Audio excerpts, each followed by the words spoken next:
In a world of remakes and remasters, Are we playing for what was once sacred and cool has now soured and become lame.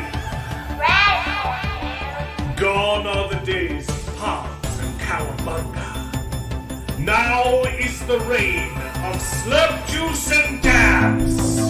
Kids these days don't even know how bad they've got it. Now it's up to the best generation to rise to the occasion and make a show that dares to go where a lot of other nerdy shows have already gone quite a bit. That's right.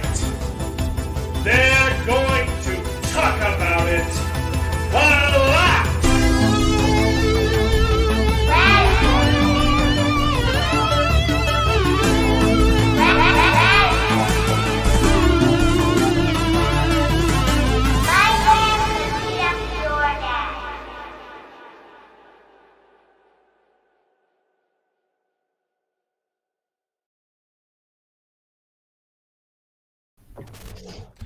Hello, everyone, and welcome to the show. This is Best Gen, where nerds complain about nerdy things, and it's called Best Gen because we're all más o menos from the same generation, and we happen to think that it's the best one, not because we as people are better, but because our entertainment certainly was. So strap on in, everybody. Prepare to wax nostalgic as we reminisce upon the days of yore while simultaneously complaining about the utter filth that Disney keeps trying to shove down your innocent young throats.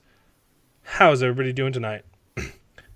We got a whole lot to talk about. Yeah, I don't want Disney, putting something down my throat. Anything, nothing, at all. Yeah. That sounds actually pretty scary. And Yeah, considering Yeah, how many violent.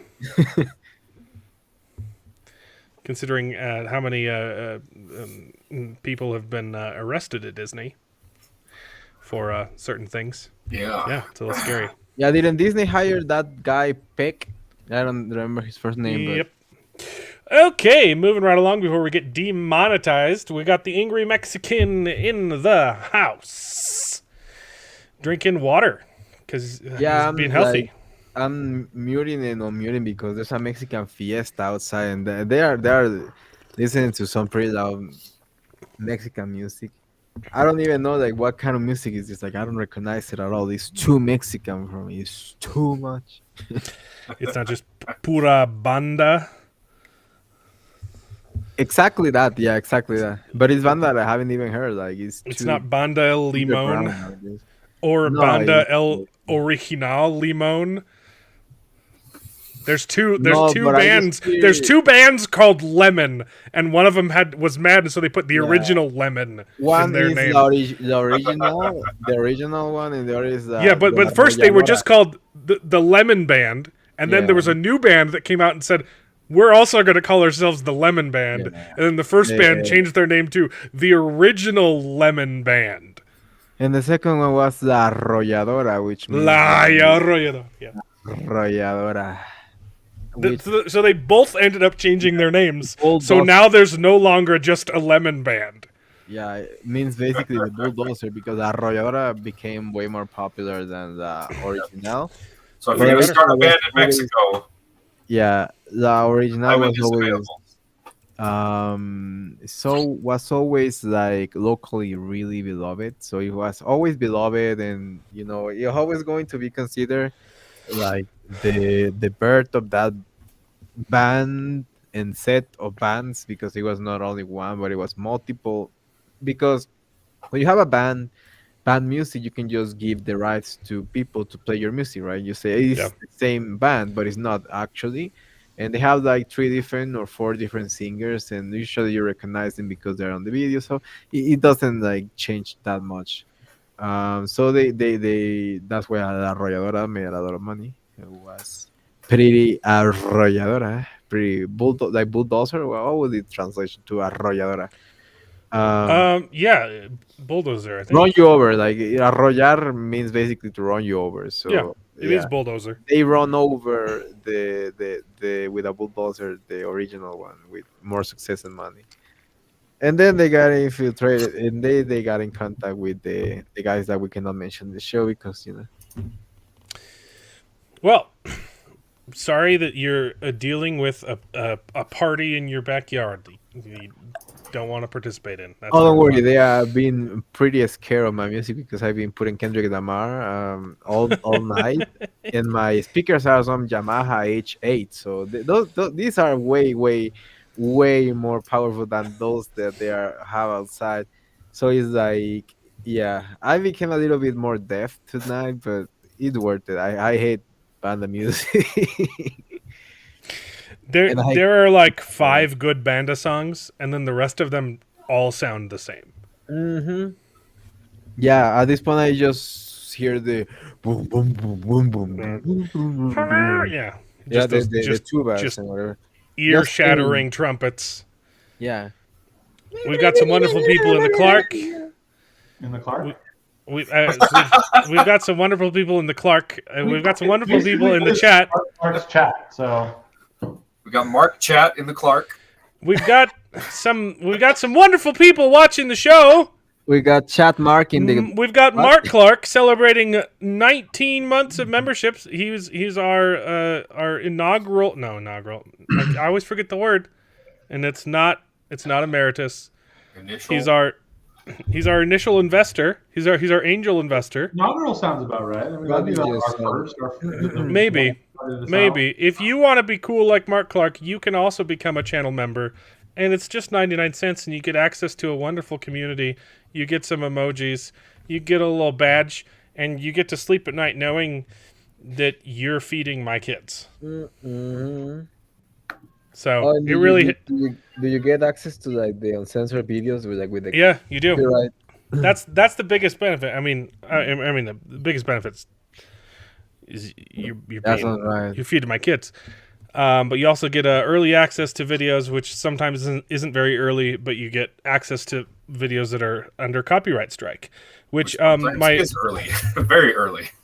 sometimes is like 2 months early. So what's crazy is I had okay. So my Doctor Who video, Yeah.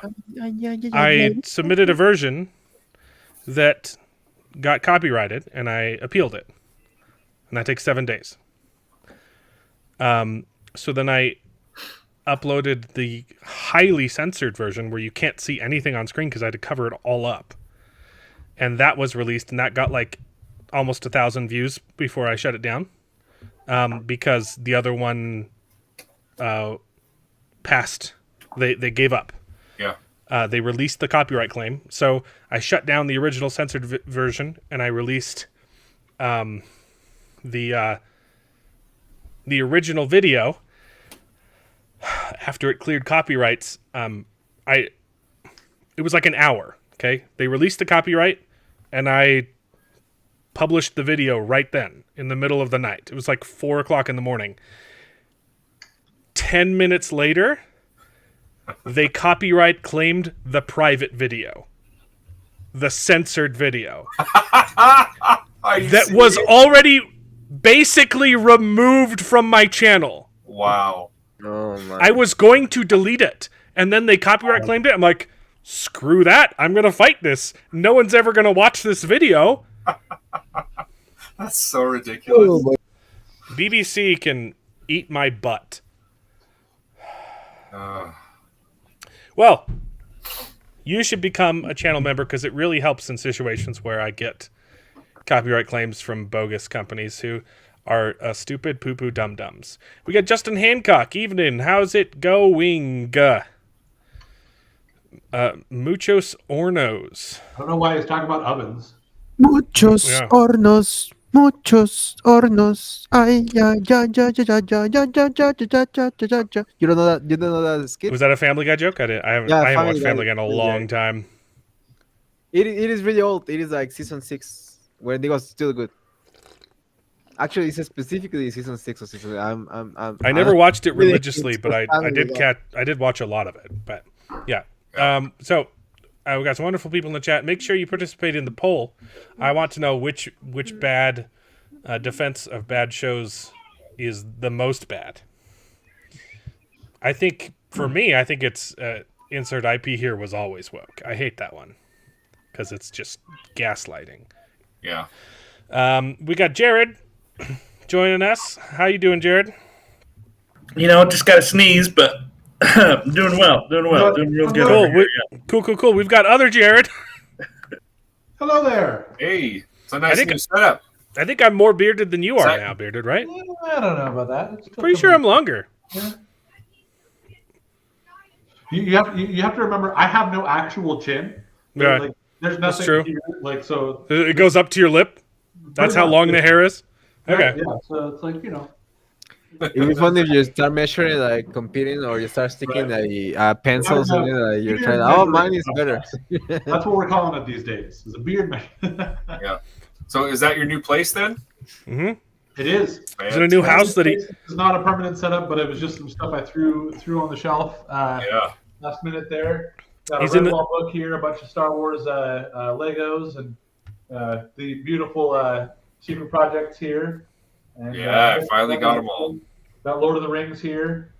Some old school. These are actually my brother built those models of. There's a Millennium Falcon Oh, nice. and Star Destroyer. Yeah. Cool beans. So yep. That's not Lego. That's not Lego, right? It's just a Those model? ones aren't. No. These ones over here are a bunch of those little like mini packs of. Yeah. So we got this. Yeah, and I got a bunch of those for my son. He made them, and then he immediately took them apart and made hybrid. I believe if I remember correctly, we both he and I got like this one, or maybe it was. No, it was Same Chewy. year? Yeah, it was Chewy in the. Oh, it was Millennium Chewy and the Falcon. Falcon. This one right here. There we are. Yep, I think you bought that for him. That could be. Well, Bearded's in his brand new house that he owns, or rather, I guess the bank owns, and Right. But my and- name is on the lease, Yep. or on the on the title or whatever. On the- So Yep, on the mortgage. Yep, Yeah. yep. Congrats. I know The that's been a whole long thing. time coming. it's mostly working out well. So Yeah. Yeah. Moving in is it starts off fun, and then it quickly becomes not fun. Yeah. But Yep. which has been a big part of We're what happy was for you. keeping me from the stream the last 2 weeks was figuring this all out, and we've started getting moved in. I was literally making runs back and forth today all day, and there's still tons of junk in our apartment. The house is twice the size of the apartment, and Yeah. I'm still sitting here going, I have no idea how we're going to fit all this into the house. We also have a garage that we didn't have. Yeah, it's going to be ridiculous. well, look at Mr. Mark Chat, That is awesome. flexing on the whole stream, paying I off wouldn't be his house. surprised if Mark paid off his house before he bought it. So That's true. Doing everything backwards as he always does. yeah, There's a whole lot to talk about this week. We've got some Dr. Pooh. We've got the Jinx, and we've got the Outer Range. And one of us watched If. I was gonna say, did we any of us? I mean, I watched it as well. So Oh, you did? Okay, two of us watched If. I didn't. It's not in my pirating side, but I saw what is Furiosa. That doesn't come out for another week. I know it already came out in Spain. Is there already a high definition rip of it? No, not high definition. I only saw the beginning, and it was like the sound was off. The video. I was like, maybe I just watch it, or I just watch it. Wait till the HD version of that bootleg. But yeah, it's available for me to see. I just had to watch it if I want to, but I don't. But I didn't find if it's imaginary friend, right? Yeah, I it's, I kind of want it's- to watch that. yeah, it's the it looks fun. I can also Ryan Reynolds. I can now participate in the conversation from 2 weeks ago about Fall Guy, which was very good. Such a bummer that it's not making more money. Yeah, Speaking of Justin Hancock's, Yeah, I don't know what. I own the house, but the bank has collateral interest securing the loan. So Okay. So If's not making a lot of money. Is that what you said? I hadn't looked. No, at that the was numbers. Fall Guy that I was coming. Oh to. yeah. The Fall Guy's not I making don't a know lot of about money. it, but I think it probably is making pretty good money. I just know it had a disappointing opening weekend. It might have good word of mouth because it's a good movie. Yeah. The early reactions were really positive, but then the full reviews came out about 50-50, which I can almost understand, but we can get into it when we really want to get into that. I think it made about as much as Ungentlemanly Warfare. Ooh, that's not so good. No, it made a little bit more, but I mean, it's not good for elementary. I mean, gentlemanly, whatever. Gentlemanly, ungentlemanly. Yeah. I know. I don't know why. Yeah, His- Fall Guy is getting 82 and 87% on Rotten Tomatoes. Yeah. That's decent. Fall Like, Guy is great. Fall Guy is a lot of fun. It's a very it's definitely like that. Like, I will agree with the rating on this one. yeah, but yeah, If is also pretty good. I'm not surprised though that it'll probably do better than Fall Guy because it's a little bit more four quadrant. But yeah, I mean they're both good. Okay, yeah. So he made significantly more than Ungentlemanly Warfare. Okay. Oh What, wow, Fall that's Guy or not- If? Yeah, Fall Guy. Wow, that did really bad. That stinks. Do you think it was all due to the bad press behind Alan? What's his face? Which one? It can't have all been down to Oh my gosh, Oh, Alan Richardson. it's a rough name. It's not the best title for a movie, but the trailers looked awesome, and Ministry of everyone was Ungentlemanly excited about Warfare. it until Alan Richmond opened his mouth and insulted all Christians. Oh gosh, Oh, I didn't even hear I hadn't that. even heard about that. A week before the movie went live. Huh. I mean, so the other thing is that we looked at it's because it's Guy Ritchie that made Ungentlemanly Warfare, right? Yeah, We he's looked got at all a the rest history his of flops. recent movies. They've all been good to great and have not done well. Yep. So I mean, Richie? the only movie of his I don't like is Aladdin. and honestly, that's one of the better live action remakes. It's still Sure. not amazing. It's nowhere near as good as the animated original, but it's still Yeah. one of the better of the live action remakes. I Yes. agree.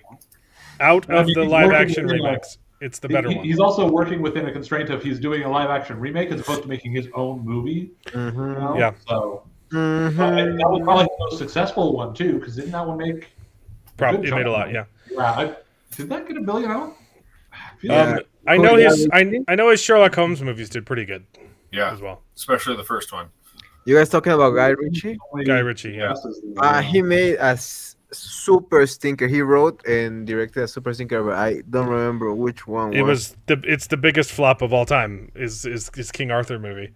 Oh yeah, you're Or right. sorry, it was, and then the Marvels happened. You're right, but I'm sure there's even worse. Actually, I don't know. I think Disney beat him 3 times before the Marvels came out. Yeah. Aladdin made over $1 billion. Yeah. 1.054. So I mean, I like Guy Ritchie, and when I was a kid, I watched King Arthur, and I liked it because I was a kid. I was like 12, I 14 maybe.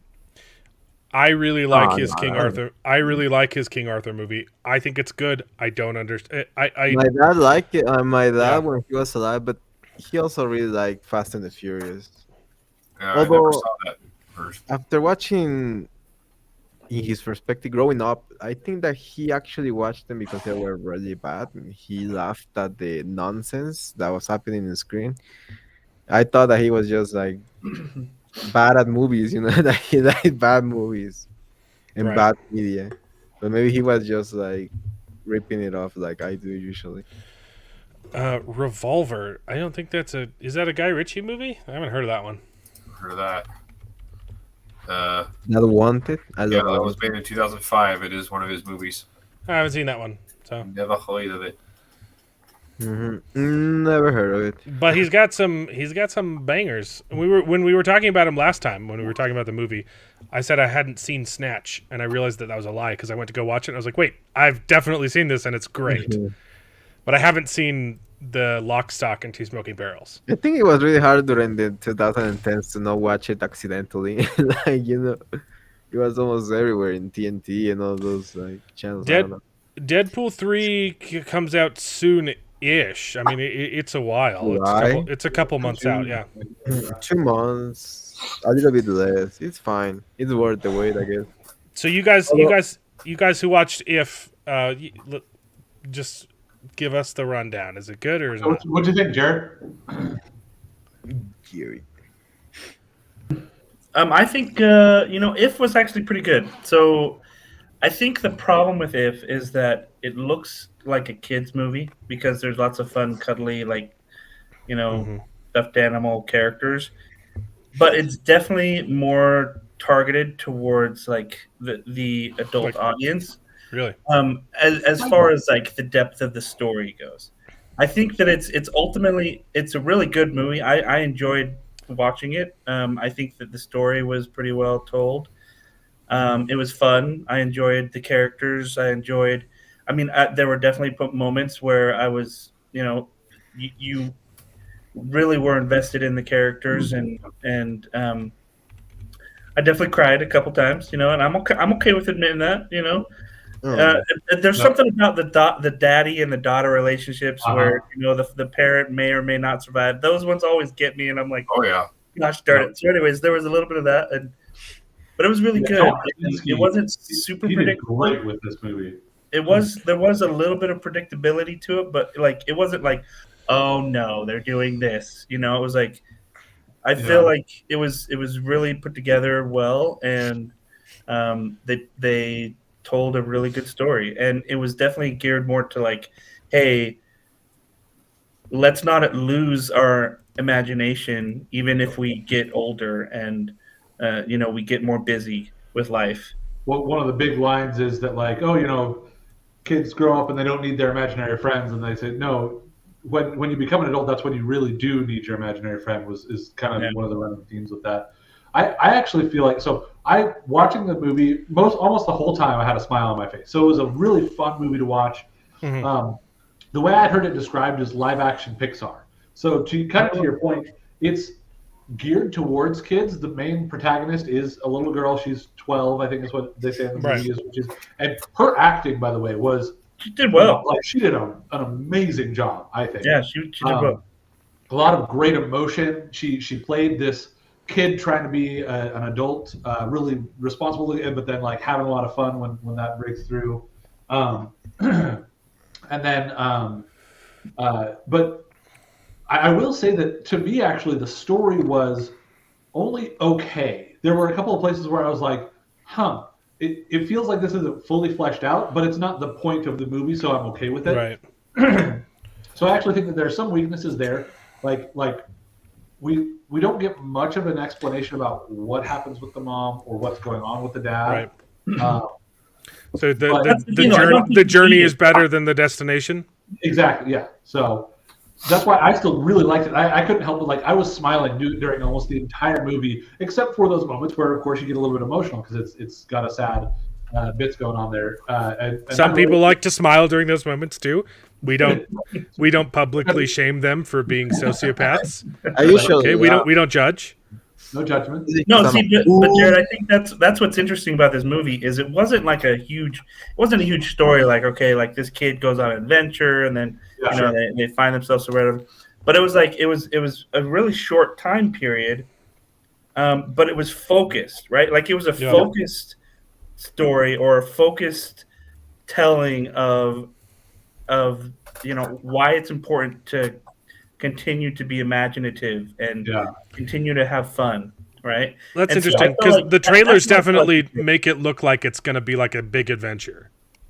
What? The Yeah, trailers a little are bit. definitely marketing this movie like it's going to be a huge like world-shattering adventure that the imaginary friends have to save the universe. Right, you know? and that's why I think there's a lot that's like kind of going on. Like a lot of people are expecting something like that. They're expecting more of a fun, like, oh, we'll make your kids laugh the whole time. We'll keep them entertained. But like, it's not really a show like that. It's a show to kind of get you thinking a little bit more about, okay, like, have I lost my imagination? Like, do I need to be more imaginative, more fun? Do I need to, focus less on these, things that are keeping stress in Sure. my life and things like that, right? Right. But it was a fun way of telling that story and like focusing on that particular message. Yeah, and I think that to me, what I got out of the marketing was a little less of the like, oh, big adventure, going to save the world, kind of like, oh, they've got to do this big thing. But it was definitely like, this is going to be a big thing, and it's a whole deal. And I think it got like 60% of the way there with the way what I saw out of the marketing, just my own interpretation of the marketing, and what was actually there. But again, it was a fun adventure for what it was.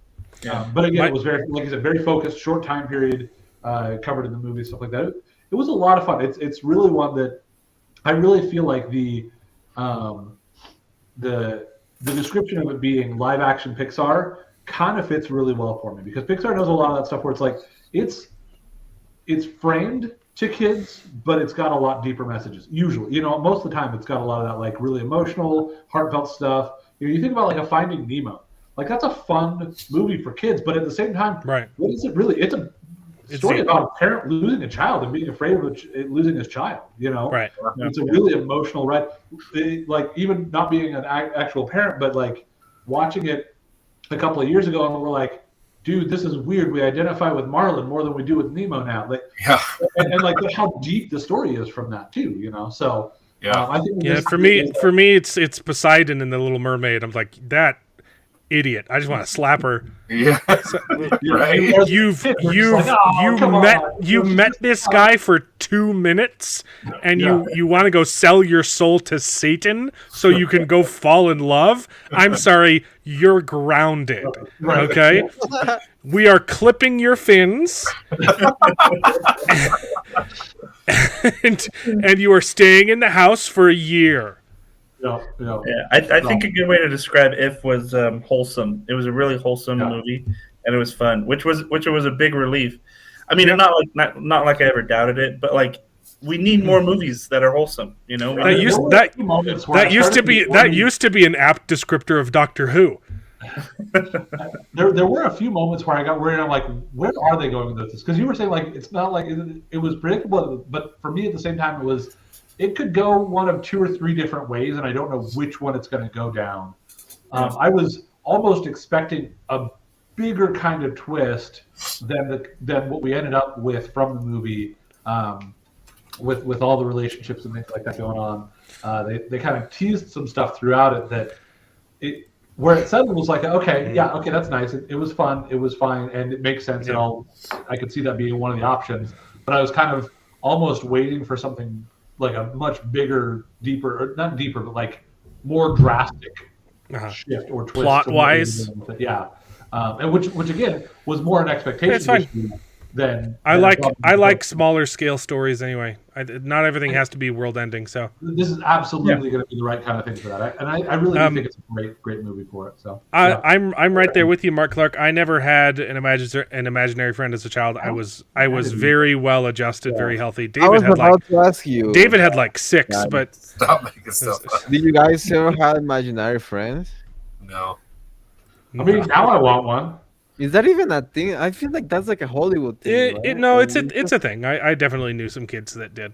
So Yeah, but is it like a product of the of the influence of the media? Or? I mean, it can be a symptom of bad parenting or mental illness in the child, but not always. There's definitely lots of normal kids that just had imaginary friends. Mexico that had. I never seen that. I mean, I think it's definitely a more modern problem for sure. Yeah, it's a first world problem. Stuffed animal is a way of imaginary friend, having an imaginary. I see that more in women. Actually, a version of that. Because the other thing for me too was like I always had such a big understanding of the separation between fantasy and reality. But there are kids who have a harder time, distinguishing those, especially as young kids before they grow up a little bit older. So I think that was the sort of thing that I could imagine a scenario with an imaginary friend, but I didn't have like an imaginary friend that stuck around, like that, Yeah. that was a consistent. I liked reality growing up. I like learning about stuff and Yeah. dinosaurs and things like that. Right? Yeah, I I think like reality. Important. I think it's definitely a symptom of the whole cycle of society. Hard times create hard men, and hard men create soft times, and soft times create soft men. That's where imaginary friends. Soft men create imaginary friends, and also hard times. Schizophrenia. None of this is factual, by the way. This is just our pick. I'm a psychiatrist. Thank you very much. I'd say my one reservation for if Is that related to like mental illness or like having No, I don't think there's a big correlation there. I was making a joke. ADHD perhaps? No, I don't know. I'd have to do some research. I'm curious. Now I'm going to do it. I said my biggest reservation for if is right on the poster. You've got Ryan Reynolds, John Krasinski, Kathy, is that Caitlin Fleming, something like that, Steve Carell, and then right in the middle is Phoebe Waller-Bridge. And and that makes in there too, right? Huh? Aquafina's in there too. Oh, that makes me want to vomit even I will more. say, Is Phoebe Waller-Bridge in the character in the movie, or do you only hear her voice? Because that's much more palatable. No, it's only her voice. Okay. I was gonna say, I haven't seen Phoebe Waller-Bridge at all. Like I looking for the. I like the promotional actually. I like the Abbey Road style walking. That's cute. She's the showrunner for the new. Kids will understand. She's going to be the showrunner for the Tomb Raider show. Yeah, Yeah. I knew that. Yeah, so she didn't appear at all, and I think what was the other one you guys were worried about? Aquafina. I don't even remember hearing Aquafina's Well, that's just bubble. voice in there. grating Wasn't her voice. the bubble? I do not understand the maybe, Aquafina but, hype. but she has like 2 lines. Then maybe Yeah, she's got like I two don't- lines. yeah. Here's the thing. That's the difference. I haven't hated Aquafina, but No. whatever, Yeah. it was migration. When I saw her migration, I'm like, okay, I know other people have gotten to this point already. This is the point where I'm saying, wow, why? I is she do angry? not hate Aquafina. I just don't understand it. I don't think she's funny at all. I have don't nothing watch- against her personally. Yeah, I don't watch things with her. Sometimes I'm fine with it, and sometimes I'm like, cool, it's fine. Okay, that was a little bit funny, but yeah, that point was where I was like, okay, she really is in every freaking thing right now. She's in everything, and her voice is annoying, and She's she's not not even- funny. She's not even no longer like But YouTube She's famous. absolutely like she has like 2 lines in this thing, so it's not a problem. Cool. Phoebe Waller-Bridge is she was the voice of Another If. And I think Even she YouTube relevant still kind of like is part of it, but I don't think kids anymore. Like maybe like 5 years, no, like 7 years, 8 years ago, maybe Aquafina was pulling some, asses in the seats because of her YouTube fame. But now, Oh, did she come from YouTube? I hadn't heard of that. Yeah, she I came remember from hearing YouTube. people talking about her as it was a thing that I wasn't aware of, but that it seemed like other She people was were. Oh, hey, like- she's in this thing. Funny Oh, YouTuber. Was it YouTube or wasn't she a stand-up comic and maybe that's where she came from? She was not Yeah, famous no, for is that not stand-up what it was? comedy. Yeah, she was not famous for stand-up comedy. She was famous because of YouTube. Okay.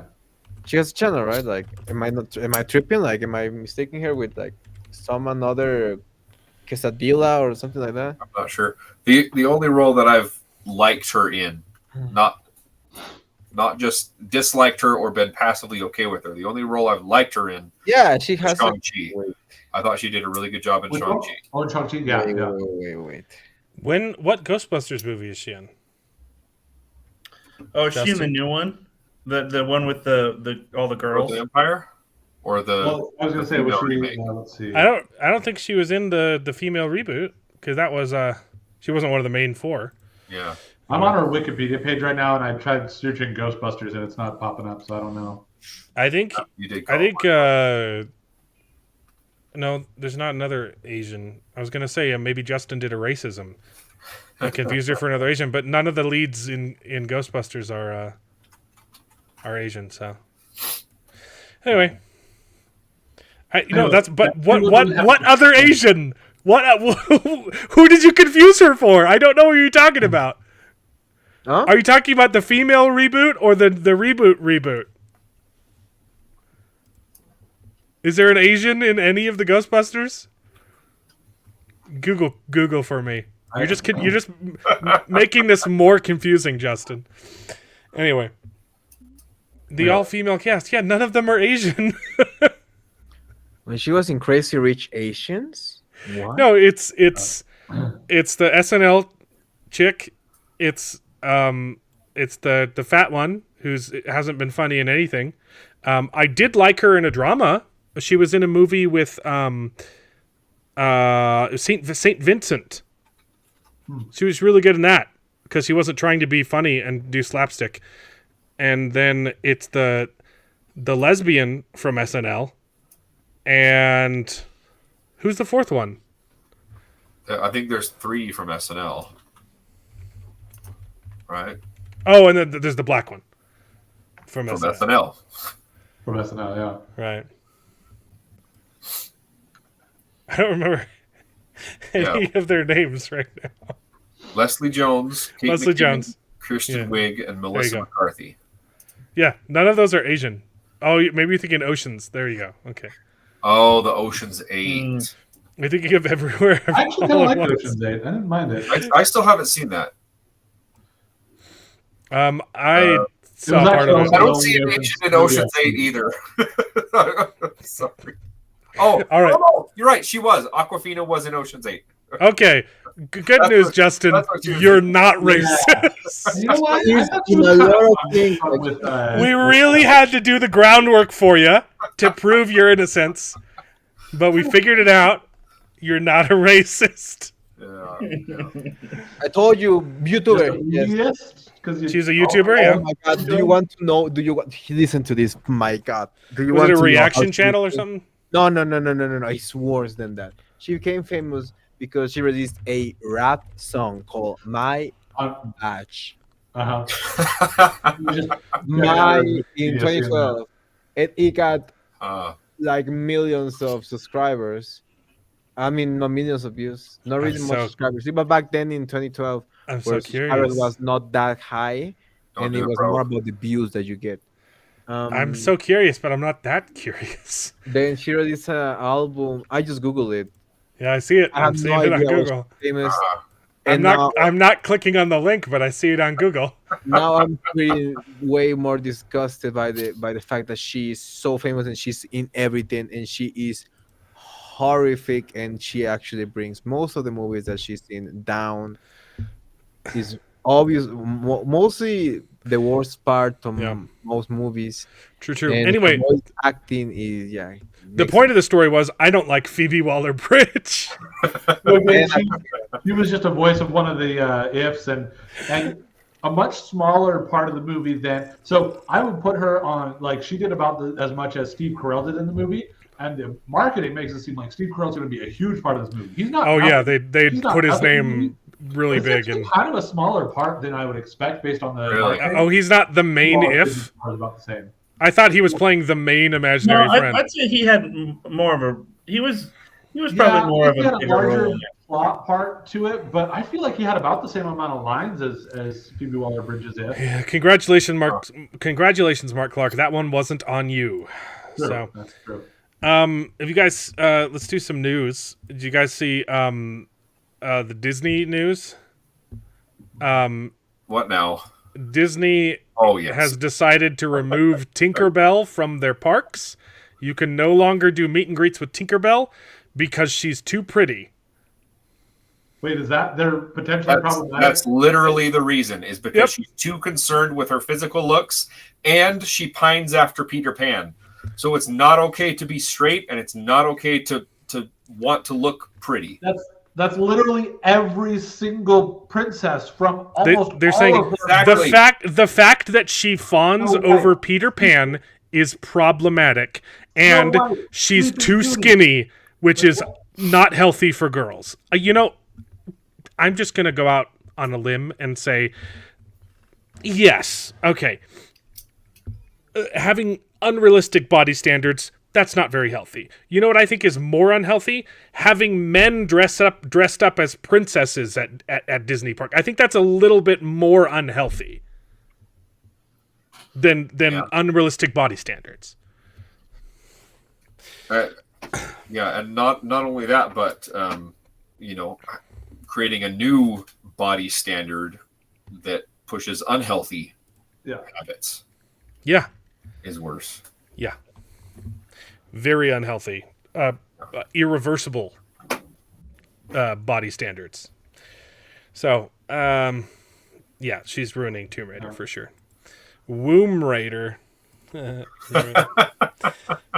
Anyway, did you guys see this bull crap? The Lion Witch with great wardrobe. Yeah, they deleted and changed it to something worse. I think. So they. Oh, that's not a meme. That's actual legit. That's No, David, don't get too excited. Okay. Let me explain. Okay. Explain. The show name has been changed about 30 times. Yes. And this was released like Monday or Sunday, like right after our show. I can't remember. It was like early in the week, and I was like, "Oh, this will be hilarious to talk about." And then at the end of this week, they released a big video that showed all of the different titles, and then it ended with Agatha All Along. My understanding. So the joke was the title was always going to be Agatha All Along. The problem is that could have been a clever joke if Marvel's Disney. If Disney's Marvel was in any way in a competent state, it would have been actually kind of hilarious to be like, oh, it was Agatha all along, because that's the joke from the show. The problem is it didn't come off as quirky. It came off for months as incompetence. Yeah. And they dragged it out way too long. This has been going on for like a year. They keep changing the title. I think it was a retroactive choice to be like, okay, no, let's change it to Agatha All Along and pretend that was our plan all along. It's very possible. To me, it was. So my understanding was they released this, and like within an hour, they took down the picture of this, and then shortly thereafter, the next day or two later, It was the next day, yeah. Agatha All Along sort of thing. But it was one of those things where like, if anybody actually cared, like I kind of care about it, but it's the sort of care where it's like when it comes out, I will watch it. But it's not something that I've cared about following the details of every little release that they're like, there's no like teasing of like, oh, what's this going to, oh, I wonder what this means. And like, if we had been excited enough about it to care each time that they change the name, besides just saying, that's the problem. That's exactly the problem. It came off as complete incompetence. Yeah, no, it was... I don't know. It's going to be ridiculous. We'll see how it turns out. I'm still excited about it. I really want to watch it. I want to watch how bad it is. Now I want to watch the new Phase 5 or whatever it is now. I think we're on like 7. Mark Clark, thanks so much for the $1.99. We just started 5 not long ago. I'm trying to do a super chat, guys. Mark Clark, thanks so much for the $1.99. I shall henceforth be called inaugural Mark Chat, which will just completely alienate and confuse any new viewers we get. Yeah. So 100% the point. Are we trying to become a very exclusionary and exclusive club? Yeah, that's true. We do need more gatekeeping. We have to start segregating. Jacob's in the chat. Thanks for tuning in, man.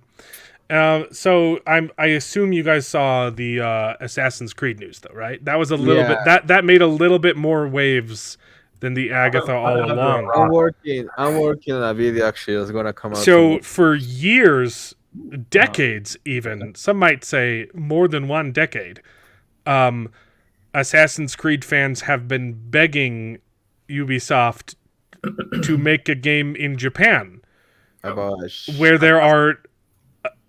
So they could have a ninja. Mm-hmm. And they finally announced that they were going to do Assassin's Creed Shadows, and it was going to be set in Japan. And there are 2 protagonists. It's a female assassin, which they weren't allowed historically. Yeah. I think there was one female group, and they were like ostracized forever. It's a female assassin and a black samurai. In feudal Japan. And supposedly it's based off of Yasuke who was the only black man in all of Japan, and he was a samurai, but he wasn't. They've actually started paying Wikipedia to change history to remove evidence that Yasuke wasn't actually a real samurai. Huh. I mean, they had like their own Because like, they have been getting roasted. And here's and look, the argument is, yeah, so if he wasn't a real samurai, it's still a cool story. Yeah, I agree. It's a cool story. And there have been several fictionalized versions of Yasuke that are a pretty cool story. But if you look into the actual history, he was a slave. He was a slave, and they dressed him up as a samurai to make fun of him because they thought it was funny. And then he ended up in a battle in a samurai suit, which is even more funny. And he immediately surrendered because he wasn't a samurai. He didn't know how to fight. They were making fun of him. Now, you can argue, yes, the Assassin's Creed aren't exactly historical epics, right? None of it's real. And that's a fair argument. The problem is, this is the first game they're doing in Japan that fans have been begging for. Yeah. And you get a black protagonist. Yeah, it is the sort of thing where it's kind of funny where it's like they almost are trying to get two birds with one stone, where they're trying to do two bits of inclusion at once instead of like, well, you're doing this one bit that should be a good inclusion to do over in Japan, and that would be awesome, and you know, but then they wanted to do more. They wanted to get more, you know, the louder, if you will, group that is looking for inclusion. Which, I mean, I'm the more, yeah, I'm the one in California, so like there's something to some of that, but still, like, come on, guys. Yeah. It still looks no. Look, it's you, and some of the fictionalized versions of Yasuke's life. It's a cool story. It's not real, and that's okay. It's a story, but they've been begging to do a Japan for so long. Yeah. And you get black protagonists. There've been a bunch of other black protagonists in Assassin's Creed games. Yeah, it was it was Egyptian, but there were lots of black people. Well, there was also one in Black Flag. Black Flag there was a black guy. Yeah. It's and then not it about had its own standalone game too. So of course, all of the criticism, or the anti-criticism, is you're just bigots, you're just racist. You're like, no, that's not the argument at all. Yeah. You want a game in Japan, you want to play as a Japanese samurai. Yeah. I still think it sounds like it's not going to be too crazy because, like you said, they've done these sorts of stories before. Mark Clark So knew what the segue was going to be. Yeah. Right before I clicked it. It's not just season 2; they're doing seasons 2 and 3 of Shogun. Wow. So we'll see. I am praying it's good. Look, that they've already got amazing sets, amazing cast, and no story. Yeah. So please, for the love of all that is holy, don't hire diversity writers. Hire real writers and make the story good. Yeah. Please. I want to love this. I'm terrified, though, because you already adapted the whole book. Yeah, keep the writers that you had that adapted the book and have them be the ones that adapt history and can extrapolate the book and history to be this good story. Hopefully. Don't make the show about Yasuke. It's a historical epic. Yeah. Okay? A historic-ish epic. Yeah. Yeah, shoving your culture into another culture should be considered racist. Yeah. Remember when they used to complain about cultural appropriation, and now everyone wears those Palestinian scarves everywhere? Yeah, that's a good point. It's almost like you're hypocrites, and none of your arguments hold any water logically. They're not logically consistent. That was what I was trying to say. Three Body Problem is also renewed for season 2, so that's cool. Okay, I'm into that. It was decent. Tighten it up a little bit. Have a tighter season 2, and I'll be in. maybe leave out that horrible storyline with the Mexican lady, because you thought that it was making her look good, but it made her look like a horrible person, and no one wanted to relate to her. So she defrauded a company that had given her everything, and she's supposed to be the good guy. Screw you. Okay. But yeah, I'm excited. I'm excited for it. And this is a good place to end, or to take a break. I love Gary. My gosh. Nerdrotic is fantastic, but this is absolutely what happened. This is a more historically accurate period piece than Assassin's Creed Shadows. So, Very nice. How much do you think they were like, okay, we've got our thing ready and we're waiting for Rings of Power versus Rings of Power just went. Can we get that out there? Yeah, let's do that right now. No. Yeah, they were holding it. They were saving it. It was. They were saving it. I mean, the dates were probably locked in already, so they couldn't piggyback. The trailer had been leaked like a couple months ago, and they were like, we're gonna wait, boys. And then the day afterwards, they released the trailer for their other show. I'm completely blanking. What's the other HBO show? I don't know. No. The Dune TV show. Oh yeah, Dune. Oh right. Dune Prophecy. Yeah. Which, look, I'm a book purist. I haven't read any of Brian's books. I've heard they're not as good as Frank's books. So That's a hard bar, you know. It's really hard. Some of them are okay. exactly, there is source material out there for this prequel that they could follow faithfully. The problem is, the debate is whether or not that source material is faithful to the source material, right? I don't think... I think this has the potential to be amazing. Or it's garbage. Yeah. Like, there is no lukewarm on this one. I want it to be good. And I think it could be really successful and make Dune Part 3 even more successful if it's done well. And if it's done poorly, you are absolutely tanking your numbers for Dune Part 3. Yeah. Yeah. That's the risk right there. Like The That Witcher show and The Witcher Origins, That yeah. could hurt. So I don't trust Hollywood, but HBO has a pretty good track record right now. They kind of redeemed themselves with House of the Dragon. House of the Dragon coming really soon too. So, and season 2 looks really good, guys.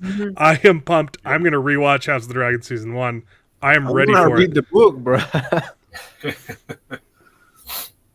Yeah, I'm thinking I'm probably going to read the book too. That's a good point. I should do that. Haven't read any of Song of Thrones. Look, it very well could be. It absolutely could be garbage. Might not be though. In the trailer, the trailer looked Yeah, I don't know. pretty good. Okay. Look, Isn't June Denis is involved with Prophecy a little bit? Like at least executive producing it? no, Denis Villeneuve is not involved at all. But they did a pretty good job at matching his style. Like I'm sure they've sharing the special effects, and it looks like it belongs in the same universe, like visually. That's good because that's again talking about comparing and contrasting with Rings of Power. And if it's not like The case. It's not. I think the funniest instance of just complete failure on this is when they tried to do the TV show for Minority Report. oh yeah. It was supposed to be a sequel to the movie. Yeah. The problem is, Minority Report was set in a futuristic world. Like, they have like self-driving cars that look futuristic and like sci-fi buildings, and they were very clever. Like, there were some parts where they used basic sets, but they fancied them up to look futuristic. And then the TV show is just set in like Los Angeles, and you're like, In like I an thought office, that this was in the future. literally an office building for a bank or something like that, and it was like They could have pulled it off. It was a prequel show. It was before they got to Yeah, that right. No, but it was the level of son futuristic. or the brother. It was one of the kids who's a precog. Not a bad idea for a TV show, honestly. But man, what that one was bad. Mark Clark, stop giving me money. Thank you so much for the $1.99. You watched Severance. For good things. I'm excited for season 2. It's coming sometime. I believe they said they don't have a release date. The last time I saw, they said this fall, maybe. Or maybe that was a different TV show. And let me double check. There was a TV show that I wrote down, and I thought it was Severance. And I don't want to mislead. Oh no, that was Dune Prophecy that said this fall. So I don't know when Severance is coming out. I'm pretty sure they announced that they were wrapped filming now. So or maybe they just announced they just started. I don't know. Yeah. Yeah, I'm pumped for season 2. they said this year, but I guess they're gonna like they had to move it to 2025 because of the strikes. Yeah, it was delayed. Because of the strikes, and It was originally supposed to come out last year, late 2023, and they had to stop filming. So it's supposed to come out at the end of this year. My guess, we might not get it till 25. But wow, that's a good show. And I hate to, to blow air up Apple's butt because of what they did to Foundation. But I've also heard Silo is really good. They've been pumping out some good sci-fis, and even my personal distaste of dishonoring the source material for Foundation, I've talked to a lot of people who love that show who haven't read the book because they haven't read the books, right? I've even talked to people that have read the books, and they said, yeah, it's different, but it's still really good. I'm kind of rooting for, I think Apple is the place for a Brandon Sanderson cinematic universe. Because that's the thing. They've got a lot of fantasy. My money, yeah. They have got a lot of sci-fi. They don't have fantasy. HBO it would do a good job. They already have like 3 fantasy shows. Yeah. I don't want Amazon to touch it. I don't want Disney to touch it. I don't want Paramount Plus to touch it. Why? Or Peacock Bonus. Okay. I think Apple's could benefit, and also they would benefit from it, and Brandon would as well. I think that would be a mutual marriage.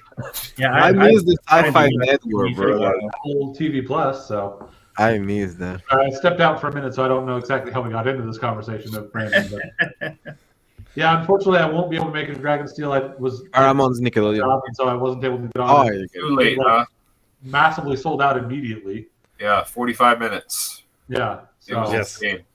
I mean, I might see if everything works out. I might see if we can figure out a way to be there that weekend so that when he has his like open thing, the very last day doesn't he do like a big open? I think It's the first day. It's Thursday. Okay, so it's Thursday. So I might try to do that. We'll have to see as time gets closer. But yeah, I was not in any way ready to grab tickets. It's too nerdy for me. I don't think I'll be able to be doing that. Yeah. Any comment there? Yeah. That's good.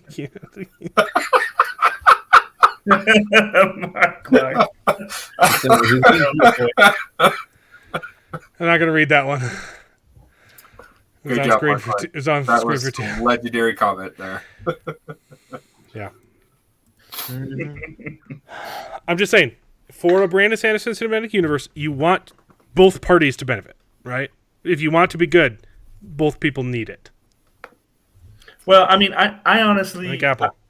I don't think Apple TV. Like, I haven't heard of many flops on Apple TV yet. Like, I haven't seen a lot of stuff on Apple TV. 'Cause I don't Well, So have. that's the thing is when they Apple did first ruin came Ted out, Lasso. Well, I don't know anything about Ted that. Lasso was phenomenal, I and the don't know. last season was some of the worst writing I've ever seen. I have heard that, but I haven't seen it, so I can. Yeah, the thing was that when Apple TV first came out, every single commercial that I saw for Apple TV was like, that has zero interest, negative interest. Yeah. Some of them looked interesting No. to me. But yeah, then recently it started with Severance. I think was one of the first ones, Ted Lasso was amazing. and So there were several other ones that Ted I'm like, It's an obscure. Apple TV's I look will pretty say good. we also don't know how much of that was like Apple's fault, because the other thing that happened was the divorce with who's the main guy in Ted Lasso? Why can't I remember his name? I'm really struggling with names right now. Jason Sudeikis. He wrote the first 2 seasons, and the first 2 seasons are season 1 is the best. Season 2 is pretty good. It gets a little silly, and then his wife publicly cheated on him with Harry Styles while they were filming What? that stupid movie, the all not all good things. That's a different that's the Jinx. Yeah, the one Olivia with, Wilde. What was her movie? I saw it. It had I just remember they say that Just something hear about one. Jordan Peterson, and it's like, whatever. it was Don't Worry Darling. She cast Henry Styles and the chick who's now Florence Pugh, Yeah. right? It was a psychological thriller. She directed that and was banging Harry Styles in front of the whole crew, like cheating on her husband. Yeah. And so he didn't write season 3. let's just say he was taking some. The staff took over, and season 3 was woke garbage. Oh. And that was one of the greatest shows ever. It was so good.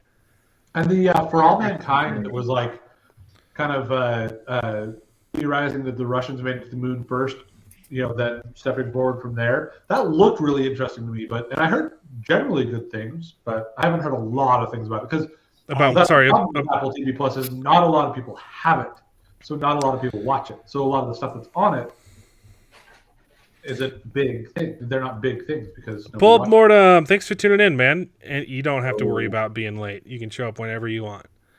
The Funky Bunch. That's right. I don't know what. Okay.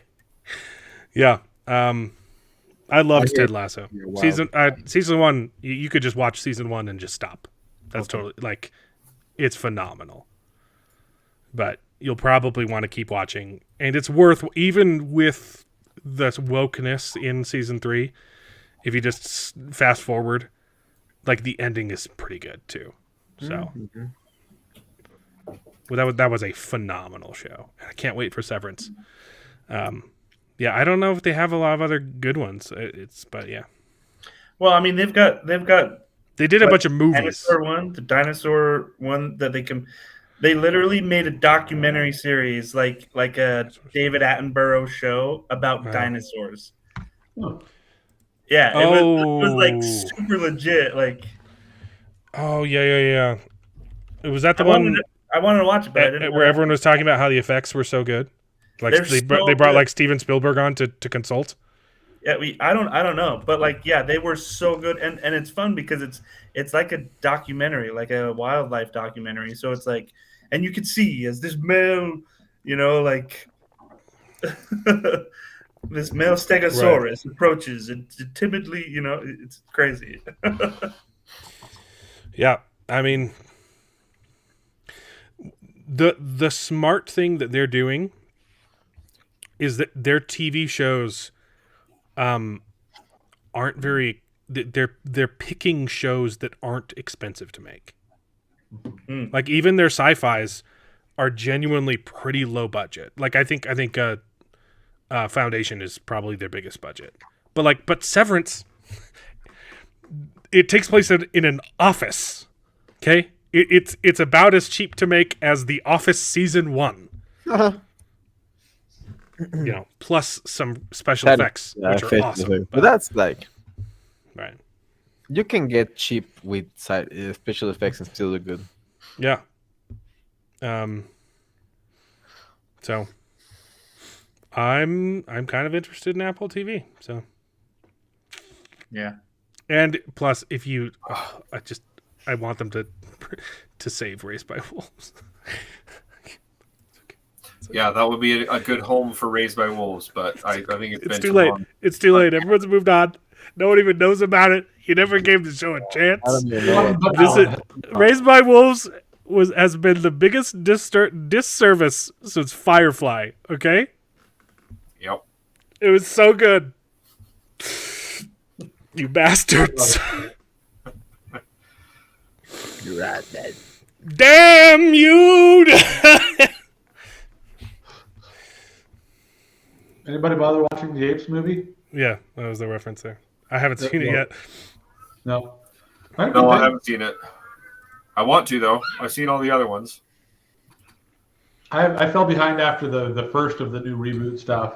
I don't think I've seen any of the rest of them since then. It's more just having gotten around to it than anything else. But Apparently, Dark Matter is good too, and I forgot that was a thing. Yeah, it looks really good. They've got a lot on their dock now that looks. They have a ton of sci-fi and no fantasy. Come on, Brandon, let's do it. that sounds good to me. Although I wondered the way he's talked about, like, oh, he's having meetings with Hollywood. To me, Apple TV doesn't sound like Hollywood. I mean, they are, I guess, but I don't know. It doesn't sound like who he's talking to. And I mean, he's had such a relationship with Amazon, obviously contentious with the Audible stuff, not to mention the work that he's interfaced with due to Wheel of Time. For some reason, that's what's in my head. And Amazon Prime has done some really good shows. Not many, but they've also done a lot of garbage too. So yeah. Well, I think the reason he's talking to Hollywood is I think his first project is probably going to be a movie, not a TV show. Yeah. But I mean, either way, they have to make their movies in Hollywood. Right. They don't have studios in New York. Like they're not they pretty much bought their way into Hollywood, and it's working. So they are part of Hollywood now. They got the cash to do it. To just, I don't know. Somebody was one of the people was saying like, it's what Amazon tried to do, and it didn't work. And Apple's kind of been successful. So buy and sell just about any of the other studios 2 or 3 times over, just because of all the stuff that they've got from the tech. You know. Yeah, yo guys, I gotta head out. Yeah, peace out, man. Before you guys get really deep into the things that I haven't watched. But I started watching Outer Space. The Outer Range season 2. Yeah, it's not like the greatest TV show ever, but it's really very intriguing. It has a lot of flavor. Yeah, like it's got really good personality. It's not the most unique story. It's a story that's kind of been done before. It's basic. It's dark, but with cowboys. It's a time travel mind bender story where you don't know what's going on and there's cowboys. It's like if Dark and Yellowstone had a baby. Nice. That sounds actually really interesting. So it's not incredibly original, but it's got personality out the wazoo, and it's a very Josh Brolin it's so good. It's an instantly charming show, and especially because Josh Brolin is the lead and he just kills it. Yeah. All right, guys. Have a good weekend. I mean, a good week. The end of the weekend. Have a good week. Yeah, see ya. I only had time to watch the first episode of season 2 because they dropped the whole thing at once because they're idiots. This is also one that wasn't as likely to take to really build. Like season 1 it could have been too much. I don't know. Season 1 was progressive. Yeah, they didn't drop it all at once.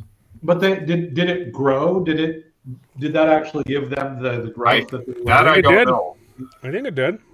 Let me look. It had pretty good word of mouth from. Yeah, I didn't hear a whole lot of people talking about it though. So I don't know. I liked it. I still haven't gotten around to watching this episode. I don't mind talking about it, but it's not super spoilery. I mean, it's kind of just like reminding you about season 1, and like not a whole lot plot wise happens. There's a lot of characterization. Like the mom is still looking for her daughter, or her granddaughter, right, who disappears at the end of season 1, and she's panicking, and Josh Brolin is not panicking because he knows that she's gone because older her is here. Right. We also don't know the rules of time travel yet. Like, we don't know if we're dealing with different timelines or if this is like a fixed, like it was always meant to be. No. Right? Or If it's a world, we don't know if it's hard time travel or soft time travel, right? Like if it's you will go back in time and it was always a pretzel, right? The Kate and Leopold. What is it? What's that movie? Kate and Leopold. Oh yeah, with the time was always a pretzel, right? It's a silly line, but it's actually a good. it's a fun movie. It's a good slot for Analogy, time travel movies. It's a good explanation for the kind of time travel that you see. Yeah, I was gonna say you get that because that's similar. The one that I would go to for that is the Harry Potter rules of time travel. That's always that is it. It's the Harry Potter Kate. It's not Kate and Leopold, is it? Or are they doing an MCU version? Was that It's Kate. It's Kate and Leopold. Goes back in time, yeah, or forward in time. Or is it a Back to the Future style time travel thing going on? Where you can go back and change the past and change the future. We don't know. Yeah. We don't know if we're dealing with that. I kind of think it's one of those like Dark, where it was always and then Dark starts off like that, and then gets crazy. Really? But it all makes sense. You guys gotta watch Dark, okay? I really wanna so watch Dark. good. It's so freaking good. The problem is convincing my wife to watch it with me because I never have time to watch TV. David, without it's my literally okay. It's literally the best time travel show wife. I know. since Primer. Okay, Yeah. and it's a lot. Okay, it's not easy to understand, but it's easier to understand than Primer. Right. Okay. Primer's, Okay, Primer, you have to have to have worked as an electrical engineer for 20 years and then as a computer programmer for another 5 years, and then you have to know quantum physics and to have tutored directly with Stephen Hawking, not with the pedophile stuff. But you have to have an IQ of 800 to understand Primer. You only need an IQ of 500 to understand Dark. All right. Yeah, I've been wanting to watch it forever, but every single time we sit down to watch something, my wife doesn't want to watch it. Thanks for tuning in, Justin. It's always a It pleasure. really is just too much to keep up on. That's a problem. Yeah. Well, the problem is it's one of those shows that she wants to watch, but she's never in the mood to watch. So if I go ahead and watch it without her, she'll be mad at me. It's one of those shows like season 1 of Stranger Things where you start it and you're like, oh crap, I'm gonna watch this whole season in one sitting, aren't I? Yeah. Mark watched it. Speaking good. of which, we blew past some Brandon Sanderson earlier, but where are you in Words of Radiance, David? Oh, I finished it. I'm You done. finished it? Yep, I moved on to the. I started reading Oathbringer, but then I realized there was the novella in the middle, so I stopped that. I'm reading the novella Edge Dancer. Yeah. So, Yeah, I'm still only Jared's halfway face through is the- taller, so I don't cover his face when I bring up chat. Oh, I see. That's why I keep getting put Well, down. look. If anytime I bring up a chat, you can't see Bearded at all. But your Okay, camera's Pull up a little straighter, maybe. Sounds good. Okay, all right. I will be all right in the left corner then. Might actually take it off in a little bit here, but But yeah, so Words of Radiance was fantastic. It was. we're not talking about Words of halfway Radiance. through right now, We're so- talking about Outer Range. Get this I nerdy know. talk out of here. Outer Range is super fun. I've only seen. Did anyone start season 2? No, I have not just yet. me. Yeah. I've We're actually watched. talking about Outer Range, David. You 4 episodes in. Yeah. Like it's pretty solid, right? So here's the thing. It definitely picks up. Like the first episode, it was it was a lot of the recap, like you're talking Yeah, about. it was slower, but then by the end, you're like, "Oh, baby, let's go, let's Which go." honestly Ooh. is Yeah. kind of needed in a show like this where there's so much spaghetti going on. You know, you And gotta, since it's because it's been 3 years, right, yeah, That exactly. long? So no. So But we still I had think it's Tanner yeah. coming on the show when we were watching yeah, when we that were was watching a the while first ago. season. Shoot. I watched the first season with you guys, didn't I? Who was Tanner? Do I remember Tanner? Yeah, I think he stopped coming. He got too busy to come on the show like before we finished Outer Range. Oh, okay. Yeah, so this season so far is like basically because at the end of the last season, there was a lot of people that, like, for example, the sheriff, she ends up back in time. She goes back in the past. The son, The son, we don't goes know back. where he ends up. He goes into the hole though, right? So he Yeah. goes into the hole. So we're like, okay, what happens to him?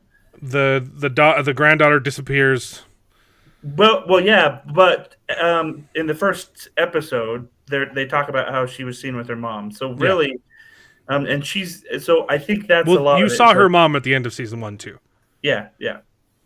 Right. So she's going back with her mom. So far, like in the first couple episodes, it really is. It's a little different because you've got so many characters in so many different places.